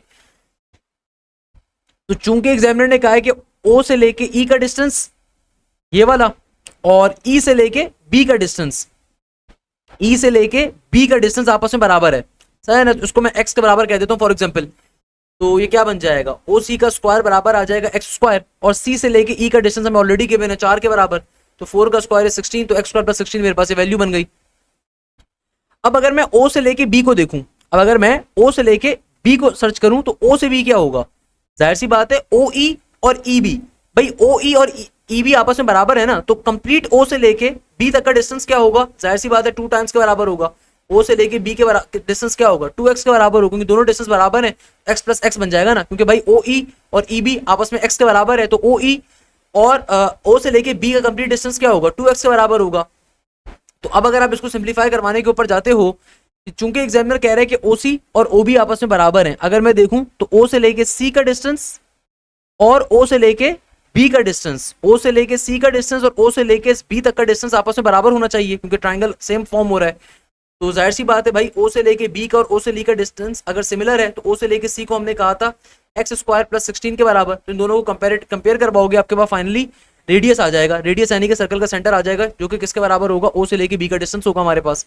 तो भाई मैं अगर इनको आपस में कंपेयर करवाता हूँ, कंपेयर करवाने के ऊपर ये क्या बन जाएगा, ये हो जाएगा सिंपल तरीके से 2x is equal to x square. अच्छा, चूंकि यहाँ पे हम ओ सी की जगह के ऊपर हम लोग क्या करेंगे भाई, ओ बी और ओ सी को अगर मैं बराबर कह रहा हूँ, तो ओ बी की जगह के ऊपर ओ बी की वैल्यू डालूंगा, तो ये बन जाएगा 2x का स्क्वायर इक्वल टू के बाद एक्स स्क्वायर प्लस का 16, और इसको फर्दर सिंप्लीफिकेशन के ऊपर लेके जाएंगे तो 4x square is equal to x square plus का 16, तो मेरे पास 4x माइनस का x square 3x square equal to 16, और एक्स स्क्वायर की वैल्यू आ रही होगी 16 डिवाइडेड बाय 3 के बराबर। अगर मुझे सिंपल x की वैल्यू चाहिए, तो सिंपल x की वैल्यू क्या आ जाएगी, x आ जाएगा हमारे पास प्लस माइनस का 4 डिवाइडेड बाय अंडर रूट 3 के बराबर, 16 का रूट 4 होता है। तो अब देखो, मुझे पता है कि मेरा सर्कल का सेंटर क्या है, सर्कल का सेंटर यहाँ पर है, तो सेंटर से लेके इस सेंटर से लेके कोने तक का जो डिस्टेंस है, यानी कि ओ से लेके बी तक का डिस्टेंस ही मेरा रेडियस है, तो हमें रेडियस ही कैलकुलेट करना है ना। तो हमने ओ से लेके बी के डिस्टेंस को 2 टाइम्स ऑफ एक्स कहा था, तो 2 टाइम्स ऑफ द एक्स आ गया 4 डिवाइडेड बाय रूट 3 के बराबर, तो ये आ जाएगा सिंपल 8 डिवाइडेड बाय रूट 3 के बराबर। That's the logic. भाई मेरे पास बिल्कुल भी हिम्मत नहीं है कि मैं इसको बिल्कुल अलग से बैठ के सॉल्व करूं, तो मैंने आपको रफ पैटर्न के ऊपर एग्जैक्ट कॉन्सेप्ट दे दिया, आप इसको गो थ्रू कर सकते हैं, सेम कॉन्सेप्ट अप्लाई हो रहा है, सिंपल चीज है, कोई मुश्किल काम नहीं है इसके अंदर। अच्छा, नेक्स्ट क्वेश्चन में एग्जामिनर कह रहे हैं कि भाई तुम्हारे पास एक इक्विलैटरल ट्राइंगल आ रहा है और ये सर्कल है, यानी कि ट्राइंगल के अंदर आपके पास ट्राइंगल फॉर्म हो रहे हैं। एग्जामिनर कहते हैं कि भाई ट्राइंगल एबीसी अगर इक्विलैटरल है, तो बताइए एंगल ओ किसके बराबर होगा। अब देखो, ओ जो आ रहा है ना मेरे पास, ये सर्कल के सेंटर के ऊपर फॉर्म हो रहा है, ये सर्कल के कहां पे फॉर्म हो रहा है, सेंटर के ऊपर फॉर्म हो रहा है। अगर ये सर्कल के सेंटर के ऊपर फॉर्म हो रहा है, तो इसको सॉल्व करने की लॉजिक हमारी क्या बनती है कि भाई चूंकि तमाम की तमाम साइड्स और तमाम के तमाम वर्टिसेस सबटेंडेड है सर्कल के अंदर ही, तो यानी कि मेरे पास इक्विलैटरल ट्राइंगल इंस्क्राइब्ड का आ रहा है, तो यानी कि मैं क्या कह सकता हूं कि मेरे पास वो एंगल जो यहाँ पे फॉर्म हो रहा होगा, कहाँ पे, ए ओ बी के ऊपर, यानी कि जो एंगल ए के ऊपर फॉर्म, ए ओ बी के ऊपर फॉर्म हो रहा होगा, सेम एंगल फॉर्म हो रहा होगा आपके पास बी ओ सी के ऊपर, सेम एंगल फॉर्म हो रहा होगा, जाहिर सी बात है मेरे पास अल्लाह भला करे कहाँ पे, एंगल सी ओ ए के ऊपर, क्योंकि तमाम के तमाम ट्राइंगल्स, क्योंकि ट्राइंगल इक्विलैटरल है, अगर ट्राइंगल इक्विलैटरल होते तो तमाम साइड्स के एंगल्स क्या होते हैं, सिमिलर होते हैं। अच्छा, और हम लोगों को ये बात मालूम है कि सेंट्रल एंगल जो ओ आ रहा है, सेंट्रल एंगल जो ओ आ रहा है between the pair of points, यानी कि इन दोनों पॉइंट्स के दरमियान में जो सेंट्रल एंगल ओ आ रहा है, ये आपके पास 120 का एंगल शो करेगा, ये मेरे पास जो एंगल शो करेगा 120 डिग्री का शो कर रहा होगा, तो यानी कि तमाम एंगल्स की वैल्यू बराबर होनी चाहिए फिर 120 के, तो 120। अगर किसी को बात समझ में नहीं आ रही तो इसकी लॉजिक को आप पिक कर सकते हो या लॉजिक को समझ सकते हो कि भाई देखो, ये जो आपको एंगल मिल कैसे रहा है कि भाई एग्जामिनर हमसे क्या कह रहा है कि ट्राइंगल जो है एक सर्कल के अंदर है, और हमें पता है कि एक सर्कल में रोटेशन जो होती है 360 डिग्री की होती है, तो ट्राइंगल के आपके पास 3 पार्ट्स हैं, 3 एंगल्स हैं, तो 360 डिवाइडेड बाय 3 यानी कि हर एंगल कितने का होगा, 120 का बनेगा। अगर मैं 360 डिवाइड बाय 3 करता हूं तो हर एंगल कितने का बनेगा, 120 का बनेगा। That's the reason here. Next question में एग्जामिनर कह रहे हैं period of 5 plus sec 4x plus 2 बताइए। अब देखो, ये क्वेश्चन ऊपर भी इस तरह का आया था, सेक का या कॉस का स्टैंडर्ड पीरियड क्या होता है, 2 पाई के बराबर, तो जाहिर सी बात है यहाँ पे जो वैल्यू तुम्हारे एंगल से मल्टीप्लाई हो रही है ना, दूसरी तरफ जाके डिवाइड हो जाएगी, तो मेरा पीरियड क्या आ जाएगा, पाई बाय 2 के बराबर मेरा पीरियड होगा। नेक्स्ट क्वेश्चन अगेन रिपीट कर रहा है, साइन इंटू कॉस का आपके पास सिंपल तरीके से क्या आ रहा है, यहाँ पे हमारे पास हो रहा है 2 sin 40 cos 20, यानी कि आपके पास यहाँ पे प्रोडक्ट टू सम का फॉर्मूला अप्लाई हो रहा होगा। क्या अप्लाई होगा, प्रोडक्ट टू सम का फॉर्मूला अप्लाई होगा ना, सिंपल सी बात है भाई, कौन सा फॉर्मूला अप्लाई करोगे, प्रोडक्ट टू सम के फॉर्मूले को अप्लाई करने के ऊपर जाओगे, तो मेरे पास यहाँ पे आ रहा है, ये मेरा अल्फा बन गया, यहाँ पे मेरे पास ये मेरा बीटा बन गया, तो साइन अल्फा कॉस बीटा किसके बराबर होगा, ये बराबर होगा साइन का, साइन अल्फा प्लस का बीटा, तो 40 प्लस का 20 60 इनटू मेरे पास आगे क्या आएगा, आगे आएगा प्लस का साइन के बाद, क्योंकि अगर साइन कॉस आ जाए तो फॉर्मूला ओपन होता है साइन साइन के ऊपर, तो आगे बन जाएगा साइन का साइन 40 माइनस का 20, it will become 20 degree. It's a simple thing. अच्छा, अगर इसी पेपर के अंदर हम और क्वेश्चंस को देखें तो इसके अलावा एक और क्वेश्चन ये गिवन था कि एक राइट एंगल ट्रायंगल गिवन है, यहाँ पे एंगल गिवन है 60 का, ये बेस गिवन है 2 की, और आपको हाइपोटेन्यूज गिवन है √3 का, आपको हाइट निकालनी है।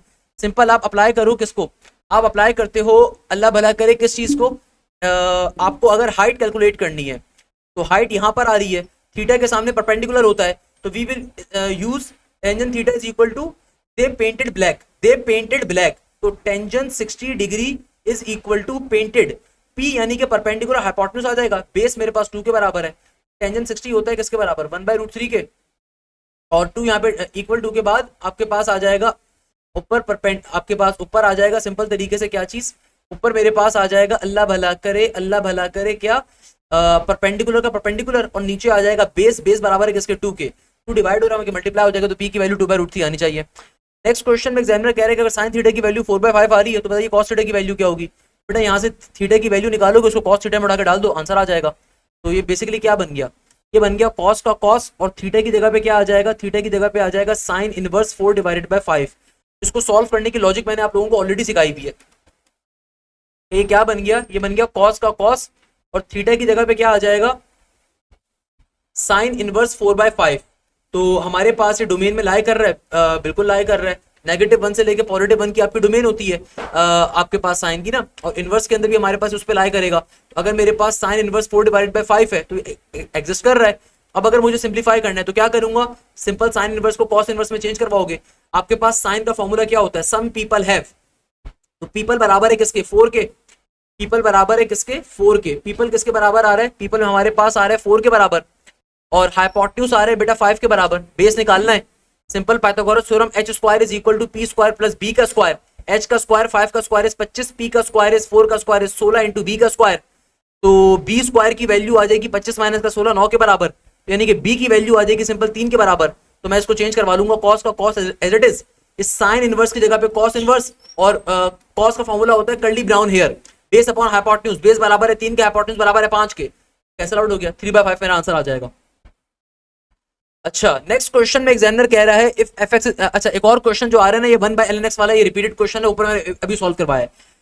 अगर फंक्शन आ रहा है x माइनस के 5 का होल स्क्वायर, पहली बात तो है कि क्वेश्चन जो मेरे पास आ रहा है ना, ये एफ का मतलब होता है y, यानी कि y लीनियर फॉर्म में आ रहा है, इसका मतलब x स्क्वायर फॉर्म में होगा। जब ब्रैकेट फॉर्मूले को ओपन करोगे x माइनस 5 का होल स्क्वायर सिंपली मींस कि आपके पास क्वाड्रेटिक इक्वेशन फॉर्म होगा। क्वाड्रेटिक इक्वेशन पैराबोला को रिप्रेजेंट करती है, और कैसा पैराबोला फॉर्म होगा, क्योंकि y लीनियर फॉर्म में आ रहा है तो इसका मतलब y एक्सिस का पैराबोला है। तो एग्जामिनर कह रहे हैं किस उसमें नहीं जाएगा, तो यार देखो अगर मैं फंक्शन को इन्फिनिटी के ऊपर भी लेके जाऊंगा तो भाई इवेंचुअली यानी कि अगर मेरे पास x की या y की बड़ी वैल्यूज आएंगी, अगर x की या y की बड़ी वैल्यूज आपके पास एग्जिस्ट करती हैं तो 1 या 2 के अंदर तो जाएगा। अच्छा थर्ड या फोर्थ क्वाड्रेंट कब मिलता है, थर्ड या फोर्थ क्वाड्रेंट आपको उस वक्त मिलता है जब x भी नेगेटिव हो y भी नेगेटिव हो।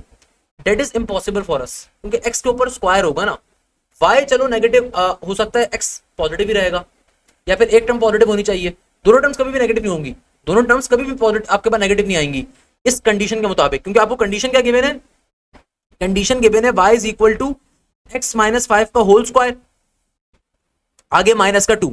तो भाई देखो हमारे पास कोऑर्डिनेट 1 और 2 तो पॉसिबल है, क्योंकि भाई अगर मेरे पास x की वैल्यू या y की वैल्यू पॉजिटिव आती है तो फर्स्ट और सेकंड क्वाड्रेंट में तो लाई कर सकता है।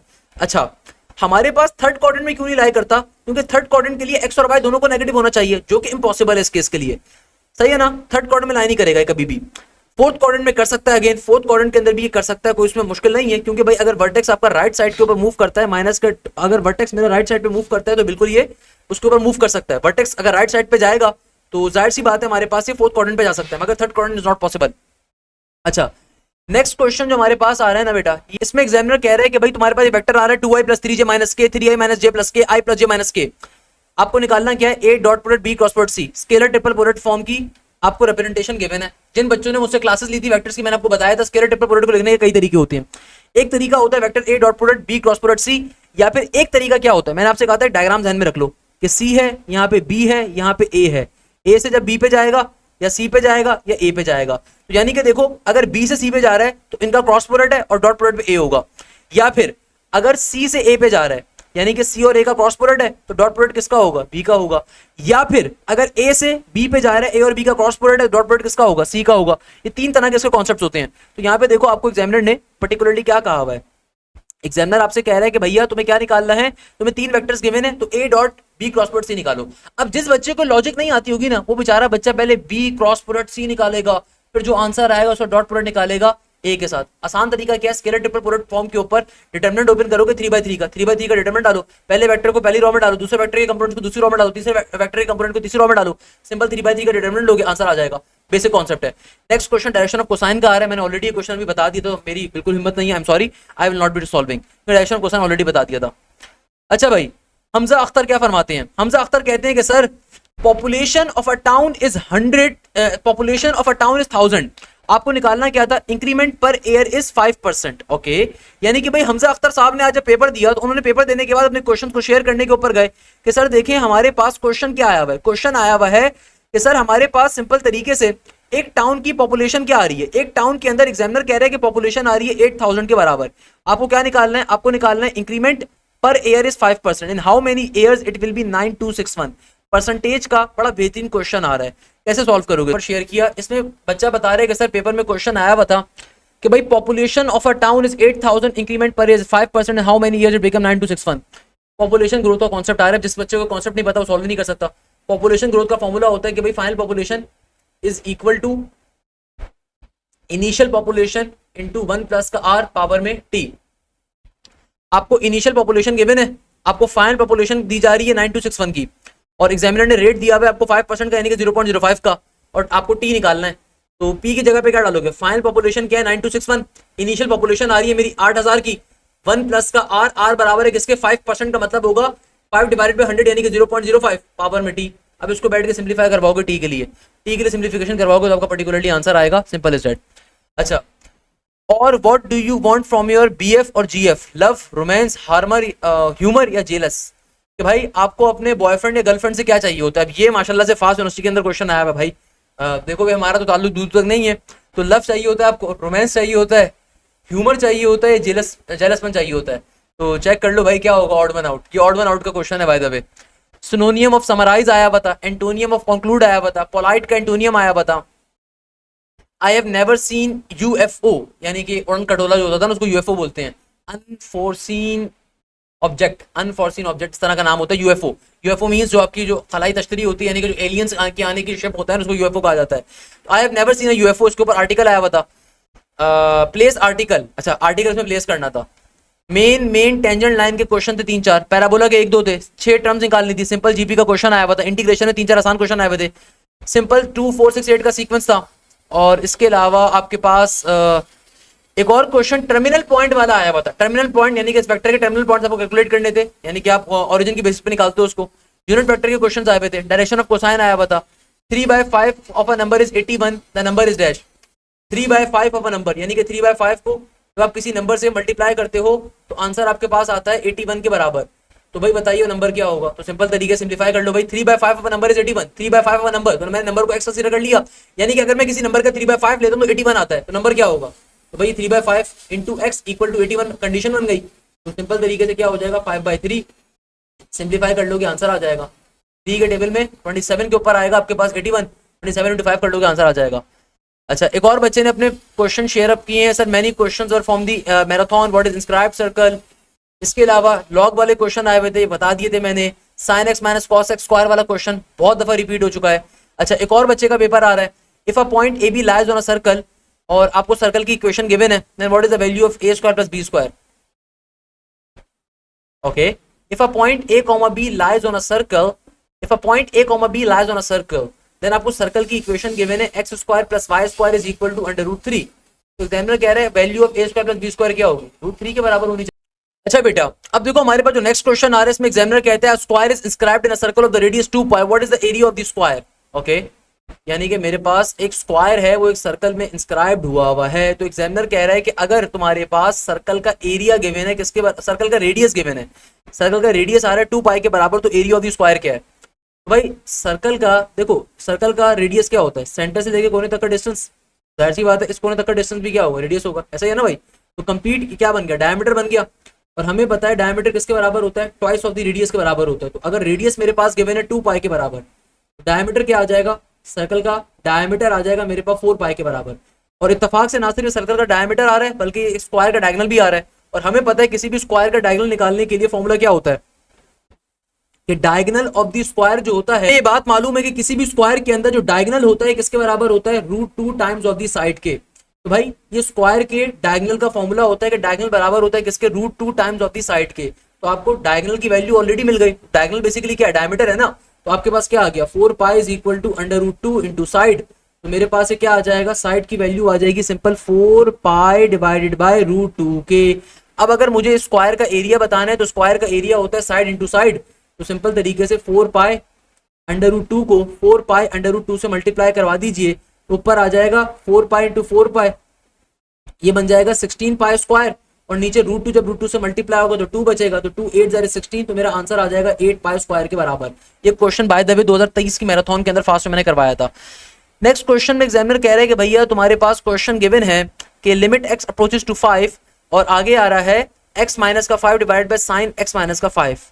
तो भाई देखो, अगर मैं इस क्वेश्चन को सॉल्व करने के ऊपर जाता हूं तो जाहिर सी बात है अभी डायरेक्टली 5 माइनस का 5 तो 0 बन जाएगा, और नीचे भी क्या आ जाएगा, नीचे भी मेरे पास आ जाएगा सिंपल 0। भाई मैंने इस क्वेश्चन को, अगर किसी को नजर नहीं आया तो मैं दोबारा से क्वेश्चन बता देता हूं कि देखो आपके पास जो इस सर्कल का डायमीटर आ रहा है वो स्क्वायर के डायगोनल के बराबर है। तो आपने जल्दी से क्या काम करा, सबसे पहले आपने सर्कल का डायमीटर निकाल लिया, क्योंकि सर्कल का जो डाया है वो स्क्वायर का डायगोनल के बराबर है। और आपके पास आपके पास स्क्वायर के डायगोनल निकालने का फॉर्मूला क्या होता है, ये होता है सिंपल तरीके से d is equal to √2 times of the side के बराबर। तो आपने सिंपल तरीके से वैल्यूज को डालोगे, आपका क्वेश्चन क्या हो जाएगा, हमारा सॉल्व हो जाएगा।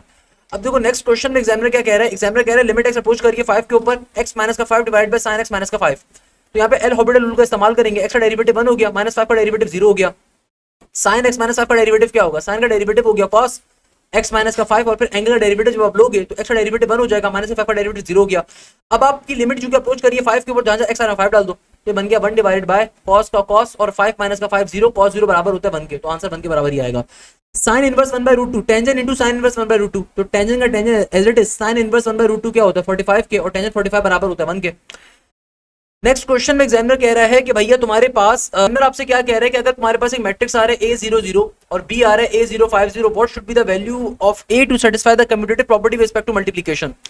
कम्यूटेटिव प्रॉपर्टी ऑफ मल्टीप्लिकेशन का मतलब ये होता है कि अगर मैं पहले दो मैट्रिसेस को A इंटू बी करके मल्टीप्लाई करूं या फिर B इंटू A करके मल्टीप्लाई करूं, तो आपको करना क्या पड़ेगा बेटा, सॉल्व खुद से करोगे, मैं नहीं करवाऊंगा, कि पहले आप A इंटू बी को मल्टीप्लाई करोगे, जो भी आंसर है फिर B इंटू A को करोगे, और फिर रिस्पेक्टिव जगहों को चेक कर लोगे कि A की वैल्यू क्या आ रही है। आपके पास A की वैल्यू इस क्वेश्चन के अंदर 0 आनी चाहिए मेरे नजर के अंदर, अगर एक कम्यूटेटिव प्रॉपर्टी ऑफ मल्टीप्लिकेशन को वेरीफाई करवाना है, यानी कि A इंटू बी से जो आंसर है और B इंटू A से आंसर सेम आना चाहिए, दोनों आंसर सेम आएंगे, आप उन दोनों को इक्वल टू आमने सामने रखोगे तो आपके पास A की वैल्यू जो भी आ रही होगी उसको आप चेक कर लोगे। नेक्स्ट क्वेश्चन में बता रहा है कि भाई सिनोनियम ऑफ ट्राइड पूछा हुआ था, एंटोनियम ऑफ एडवेंचर पूछा हुआ था। If affair is written as 155172, तो फार क्या होगा, तो भाई फार किसके बराबर है, फार का F आ गया 5, A आ गया मेरे पास 1 और R मेरे पास आ रहा है 2, 512। A इंटू 1/2 इक्वल टू 1, कौन सी प्रॉपर्टी आ रही है बेटा, कभी भी अगर आप किसी भी टर्म को उसके इनवर्स से मल्टीप्लाई करो, आंसर में अगर आइडेंटिटी एलिमेंट आ जाए तो ये कहलाता है इनवर्स की प्रॉपर्टी। ये किसकी प्रॉपर्टी आ रही है, इनवर्स की प्रॉपर्टी आ रही है, सही है। साइन इंटू कॉट इनवर्स 1/2 किसके बराबर होगा, अगेन बेसिक चीज है भाई, चेक कर लीजिए आप, साइन का साइन एडिटिव वाला, कॉट इनवर्स 1/2 क्या होता है भाई, कॉट का मतलब क्या है, टेंजेंट है ना, तो यानी कि अच्छा कॉट इनवर्स 1/2 आ रहा है, तो इसको मैं चेंज करवा देता हूँ डायरेक्टली, इसको चेंज करवा दीजिए साइन इनवर्स की फॉर्म के ऊपर। तो भाई कॉट क्या होता है, टेंजेंट का रेसिप्रोकल, टेंजेंट होता है दे पेंटेड ब्लैक, तो ब्लैक ऊपर आएगा पेंट नीचे आएगा, क्योंकि भाई टेंजेंट क्या होता है दे पेंटेड ब्लैक, तो कॉट क्या होगा, कॉट उसका उल्टा होता है दे पेंटेड ब्लैक, दे पेंटेड ब्लैक का उल्टा क्या होगा, ब्लैक अपॉन पेंट। तो भाई आपको साइन इनवर्स में कन्वर्ट करवाना है, पहले आप हाइपोटेन्यूज निकालोगे पाइथागोरस थ्योरम के ऊपर, तो फिर सिंपल साइन का फॉर्मूला सम पीपल हैव, उसको डालोगे आपका आंसर आ जाएगा। नेक्स्ट क्वेश्चन में एग्जामिनर कह रहा था कि भाई मैट्रिक्स गिवन था और ये मैट्रिक्स गिवन था 2y + 9 के बराबर, तो भाई जाहिर सी बात है इसके अंदर यहाँ पे आप 2/2 का डिटरमिनेंट लोगे, 7 4 इज 28, माइनस का साइन फॉर्मूले का माइनस का 5 इंटू 1 प्लस का 5, और ये आ जाएगा 2y प्लस का 9, बस ये बन गया 33 के बराबर। किसके बराबर आ गया, सिंपल 28 प्लस का 5 33 के बराबर, और इसमें से अब आप 9 को माइनस करवा दीजिए इंटू 2y, तो 33 माइनस का 9 अगर आप करोगे तो क्या बन जाएगा, सिंपल तरीके से बन गया 24, और अब आप 2 को यहाँ पे 2 मल्टीप्लाई और डिवाइड हो जाएगा, सिंपल तरीके से आंसर आ जाएगा तकरीबन 12 के बराबर, तो y की वैल्यू 12 के बराबर आ जाएगी। अच्छा ये वाले जो क्वेश्चंस थे ये डे नंबर 1 के आ रहे थे भाई, जैसे जैसे बच्चों ने पेपर्स भेजे मैं तो सॉल्व करवा रहा हूँ। नेक्स्ट क्वेश्चन में एग्जामिनर कह रहा है कि सर हमारे पास जो है ना ये क्वेश्चन आया था कि रेक्टेंगल था उसमें एक सर्कल था, फिर रेक्टेंगल था उसमें एक सर्कल था, बच्चे ने फिगर अजीब बनाई हुई है, एक खाली रेक्टेंगल है, फिर फिगर आ रही है उसके अंदर पहले नीचे की तरफ ये बॉल है, फिर अगली दफा क्या हो रहा है, रेक्टेंगल खाली आ रहा है और ये बॉल थोड़ी ऊपर आ रही है, तो नेक्स्ट वाले के अंदर खाली रेक्टेंगल होगा और बॉल वापस से नीचे आएगी भाई मेरी नजर में तो। अच्छा ऑड वन आउट क्या है, ऑड वन आउट क्या है ये देखना पड़ेगा ना यार। ऑड वन आउट क्या है कि भाई एक सर्कल है, एक एलिप्स है, एक रेक्टेंगल है और एक आपके पास ये तिरछा कुछ चीज आ रही है। भाई ये देखो ये भी आपके पास एक रेक्टेंगल टाइप शेप आ रही है, ये भी रेक्टेंगल टाइप शेप है और एलिप्स के अंदर भी आपकी लेंथ क्या होती है, बड़ी होती है। खाली सर्कल की जो लेंथ होती है दोनों तरफ से बराबर होती है, तो उसका मतलब सर्कल ऑड वन आउट आ रहा है यहाँ पे। सर्कल, स्फीयर, सिलेंडर या स्क्वायर या कोन में से ऑड वन आउट किया। अच्छा एक और ऑड वन आउट का क्वेश्चन आया है, सर्कल, स्फीयर, सिलेंडर, स्क्वायर या कोन में से ऑड वन आउट किया है। स्क्वायर आपके पास ऑड वन आउट होगा। एक्स के लिए सिंप्लीफाई करना था, ये वाला क्वेश्चन लोगों ने पहले भी सॉल्व किया था और एक्स के लिए सिंप्लीफाई करना है तो आपके पास कैसे सिंप्लीफाई करोगे उसको बेटा। अगर मैं रूट्स को यहाँ पे ब्रेक डाउन करवाऊंगा, सिंपल ये क्वेश्चन आ रहा है, अगर मैं यहाँ पे क्या करता हूँ अंडर रूट को ब्रेक डाउन करवा देता हूँ तो रूट ऊपर वाली टर्म पे भी जाएगा तो रूट एक्स स्क्वायर, रूट 4 बराबर होता है 2 के, फिर ये बन जाएगा मेरे पास अगेन रूट एक्स स्क्वायर, यानी कि सिंपल एक्स आ जाएगा ना, डायरेक्टली लिख दो यार, सिंपल क्या आ गया एक्स आ गया, यहाँ पे भी एक्स आ गया। और रूट 16 क्या होता है, अच्छा नहीं एक मिनट, आई एम सॉरी, आपके पास कंबाइन अंडर रूट आ रहा है। जब कंबाइन अंडर रूट आ रहा है तो भाई पहले एलसीएम लेना पड़ेगा। क्वेश्चन को गौर से पढ़ना जरूरी है, मैंने क्वेश्चन को गौर से नहीं पढ़ा था, आई एम सॉरी। भाई क्वेश्चन को गौर से पढ़ोगे तो क्या बनेगा, ये क्वेश्चन बेसिकली यहाँ पे एलसीएम लेना पड़ेगा बेटा, डायरेक्टली रूट थोड़ी ब्रेक होगा, एलसीएम लेंगे। तो भाई 4 से मल्टीप्लाई तो ऊपर आ गया 4x स्क्वायर, नीचे आ जाएगा 4 4 16, ताकि एलसीएम सेम आ जाए ना भाई, फिर हम उसको कर सकते हैं ब्रेक। डायरेक्टली ब्रेक ही नहीं हो सकता भाई, मजाक चल रहा है क्या यहाँ पे। तो ऊपर आ जाएगा 4x square plus x square, ये आ जाएगा सिंपल 5x स्क्वायर के बराबर, और नीचे आ गया रूट 16, तो ये बन जाएगा हमारे पास अंडर रूट 5 इंटू एक्स और नीचे आ जाएगा रूट 16 यानी कि 4 के बराबर, ये इसका आंसर होगा। स्मॉलेस्ट फ्रैक्शन कौन सा आ रहा है, अच्छा स्मॉलेस्ट फ्रैक्शन कौन सा आ रहा है, देखो फ्रैक्शन के अंदर एक बेसिक चीज आपको बताता हूं, कभी भी दो टर्म्स अगर डिवाइड हो रही है ना, नीचे वाली वैल्यू अगर ऊपर वाली वैल्यू से बड़ी आ रही है तो वो क्या होती है, आपके ओवरऑल आंसर 1 से छोटा होता है। अगर कभी भी दुनिया के अंदर डिनोमिनेटर न्यूमरेटर के मुकाबले में क्या है, छोटा है, तो आपका हमेशा ओवरऑल आंसर क्या होगा, 1 से छोटा होगा। तो यहाँ पे देखो मेरे पास 8 डिवाइडेड बाय 7 के अंदर 7 बड़ा नंबर है, 7 छोटा नंबर है, 8 बड़ा है, ऊपर वाली वैल्यू बड़ी है नीचे वाली छोटी है, तो ये तो खैर 1 से बड़ा नंबर आ रहा है, साफ तौर पर दिख रहा है। 7 बाय 8 के अंदर ये 1 से छोटा नंबर आ रहा है, 12 बाय 13 के अंदर भी 1 से छोटा नंबर आ रहा है, 5 बाय 6 में 1 से छोटा नंबर आ रहा है। अब इसको आपको रैंडमली चेक करना पड़ेगा कि भाई 7 बाय 8, 12 बाय 13 है, 5 बाय छोटा कौन सा है, कैसे चेक करोगे। सिंपल, आप 7 को अंदर रखा, 8 को बाहर रखा, 0 70 आ गया। 8 टेबल में 70 कहां पर आता है, 8 10 80 होता है, 8 9 क्या होता है, 9 इंटू 8 बराबर होता है 72 के, तो 8 जार करना पड़ेगा 64, 0.8 के बराबर आ रहा है। 12 बाय 13 में क्या होगा, 12 अंदर है 13 बाहर है, 0 आएगा। 13 10 130 होता है, और 13 12 किसके बराबर होता है भाई, 13 को 12 से मल्टीप्लाई करते तो ये आता है तकरीबन मेरे पास 156 के, तो यानी कि 13 10 130 होगा, सॉरी यार 13 10 130, तो 13 9 क्या होगा, 13 इंटू 9 हमारे पास सिंपल तरीके से क्या होता है, किसके बराबर 117 के, तो 0.9 के बराबर का केस बनेगा, यानी हाँ 0.9 के बराबर का केस बनेगा ना। और इसी तरीके से अगर 5 बाय 6 में करता हूँ तो 6 अंदर गया, 5 अंदर गया, 6 बाहर गया, तो ये क्या बन जाएगा 0। तो 6 के टेबल में 6 10 is 60, 6 5 is 6 9 is 54, 6 8 jar 6 into 8 किसके बराबर होगा 48 के, तो ये भी 0.8 ही आ रहा है। तो मेरे पास स्मॉलेस्ट फ्रैक्शन कौन सा आ रहा है, 0.8 और 0.8, या तो 7 बाय 8 होगा या 5 बाय 6 होगा, तो ये आपके पास आ रहा होगा, बारी बारी चेक करना पड़ेगा। एग्जामिनर कह रहे हैं कि भाई इन दोनों को अगर एड अप करवाओगे तो क्या बनेगा, डिपेंड करता है ऑप्शंस क्या आ रहे थे भाई। अगर मैं एक शेडेड प्रॉब्लम को ऐड करवा रहा हूँ इसके अंदर क्या चीज बनेगी, डिपेंड करता है उसके ऊपर। इसके अलावा आपके पास स्क्राइब सर्कल का, स्क्राइब रेडियस का फॉर्मूला पूछा हुआ था, area of a triangle is equal to 1 divided by 2 AB sin gamma, formula आ रहा था। इसके अलावा मेरे पास फॉर्मूला पूछा हुआ था sum of the natural number की सीरीज का, sum of the square natural number की सीरीज का, ऑड वन आउट पूछा हुआ था। अच्छा ऑड वन आउट पूछा हुआ था कि भाई पैरेललोग्राम आ रहा है, इसके अंदर जो है ना एक आपके पास ये रोम्बस टाइप की चीज आ रही है, इसके अंदर आपके पास एक स्क्वायर है, शेडेड एरिया है। अच्छा ये रेक्टेंगल में ट्रायंगल का आ रहा है। अच्छा अगर मैं इसमें ऑड वन आउट देखूं ना, तो इंटरेस्टिंगली ऑड वन आउट क्या होगा, इसके अंदर सारी जो शेप्स गिवन है ना आउटर मोस्ट वाली, ये कोनों वाली शेप्स गिवन है, खाली एक शेप ऐसी गिवन है जो कि रेक्टेंगल की फॉर्म में, तो ऑड वन आउट फिर ये वाला होगा, ये वाला आपका ऑड वन आउट आ रहा है। नेक्स्ट क्वेश्चन में एग्जामिनर आपसे कह रहा था कि इंटीग्रेशन निकाल कर बताइए किसकी, ई की स्क्वायर और पावर में आ रहा है x square into x into D x. बेटा इसको सिंप्लीफाई कैसे करोगे, क्या बन जाएगा, ये बन जाएगा ई की पावर में 2x square into x into D x, सही है। तो अब अगर मैं इसको सॉल्व करना स्टार्ट करता हूँ तो भाई इंटीग्रेशन के ऊपर पावर का बाहर क्या होना चाहिए, अगर मुझे इंटीग्रेशन के प्योर एक्सपोनेंट का फॉर्मूला अप्लाई करना है तो आपके पास फंक्शन का बाहर डेरिवेटिव होना चाहिए। 2x स्क्वायर का डेरिवेटिव क्या होगा, 2x के बराबर होगा, सॉरी 2x स्क्वायर का डेरिवेटिव क्या होगा, 2x स्क्वायर का डेरिवेटिव होगा 4x के बराबर। तो 4 अभी बाहर मौजूद नहीं है तो मल्टीप्लाई डिवाइड करके पहले लेकर आओगे, लेकर आ गए, अब आप फाइनल इंटीग्रेशन को अप्लाई करवाओगे। इंटीग्रेशन कैसे अप्लाई करवाओगे, एक दफा अपने कॉमन नेचुरल एक्सपोनेंट को रेट लिख दोगे, सही है ना। भाई मैं 4 घंटे से शूटिंग कर रहा हूँ, so please pardon me of my voice tone over, कि भाई वो ऐसी होती है। अच्छा, डेरिवेटिव ऑफ 2 sin 2x क्या होगा? 2 कांस्टेंट है, पहले आ गया। साइन का डेरिवेटिव होता है कॉस, एंगल का एंगल एरिड इज, और फिर 2 का डेरिवेटिव हो जाएगा 2 के बराबर, तो आंसर आ जाएगा 4 cos 2x के बराबर। अच्छा, एरिया ऑफ शेडेड रीजन, ये मैराथन से पूछा हुआ था। अब इसके अंदर बच्चे ने इक्वेशन नहीं दी हुई, इक्वेशन क्या आ रही है, जो भी इक्वेशन आ रही है उस हिसाब से आप area of the shaded region निकाल लोगे। सही है ना बेटा?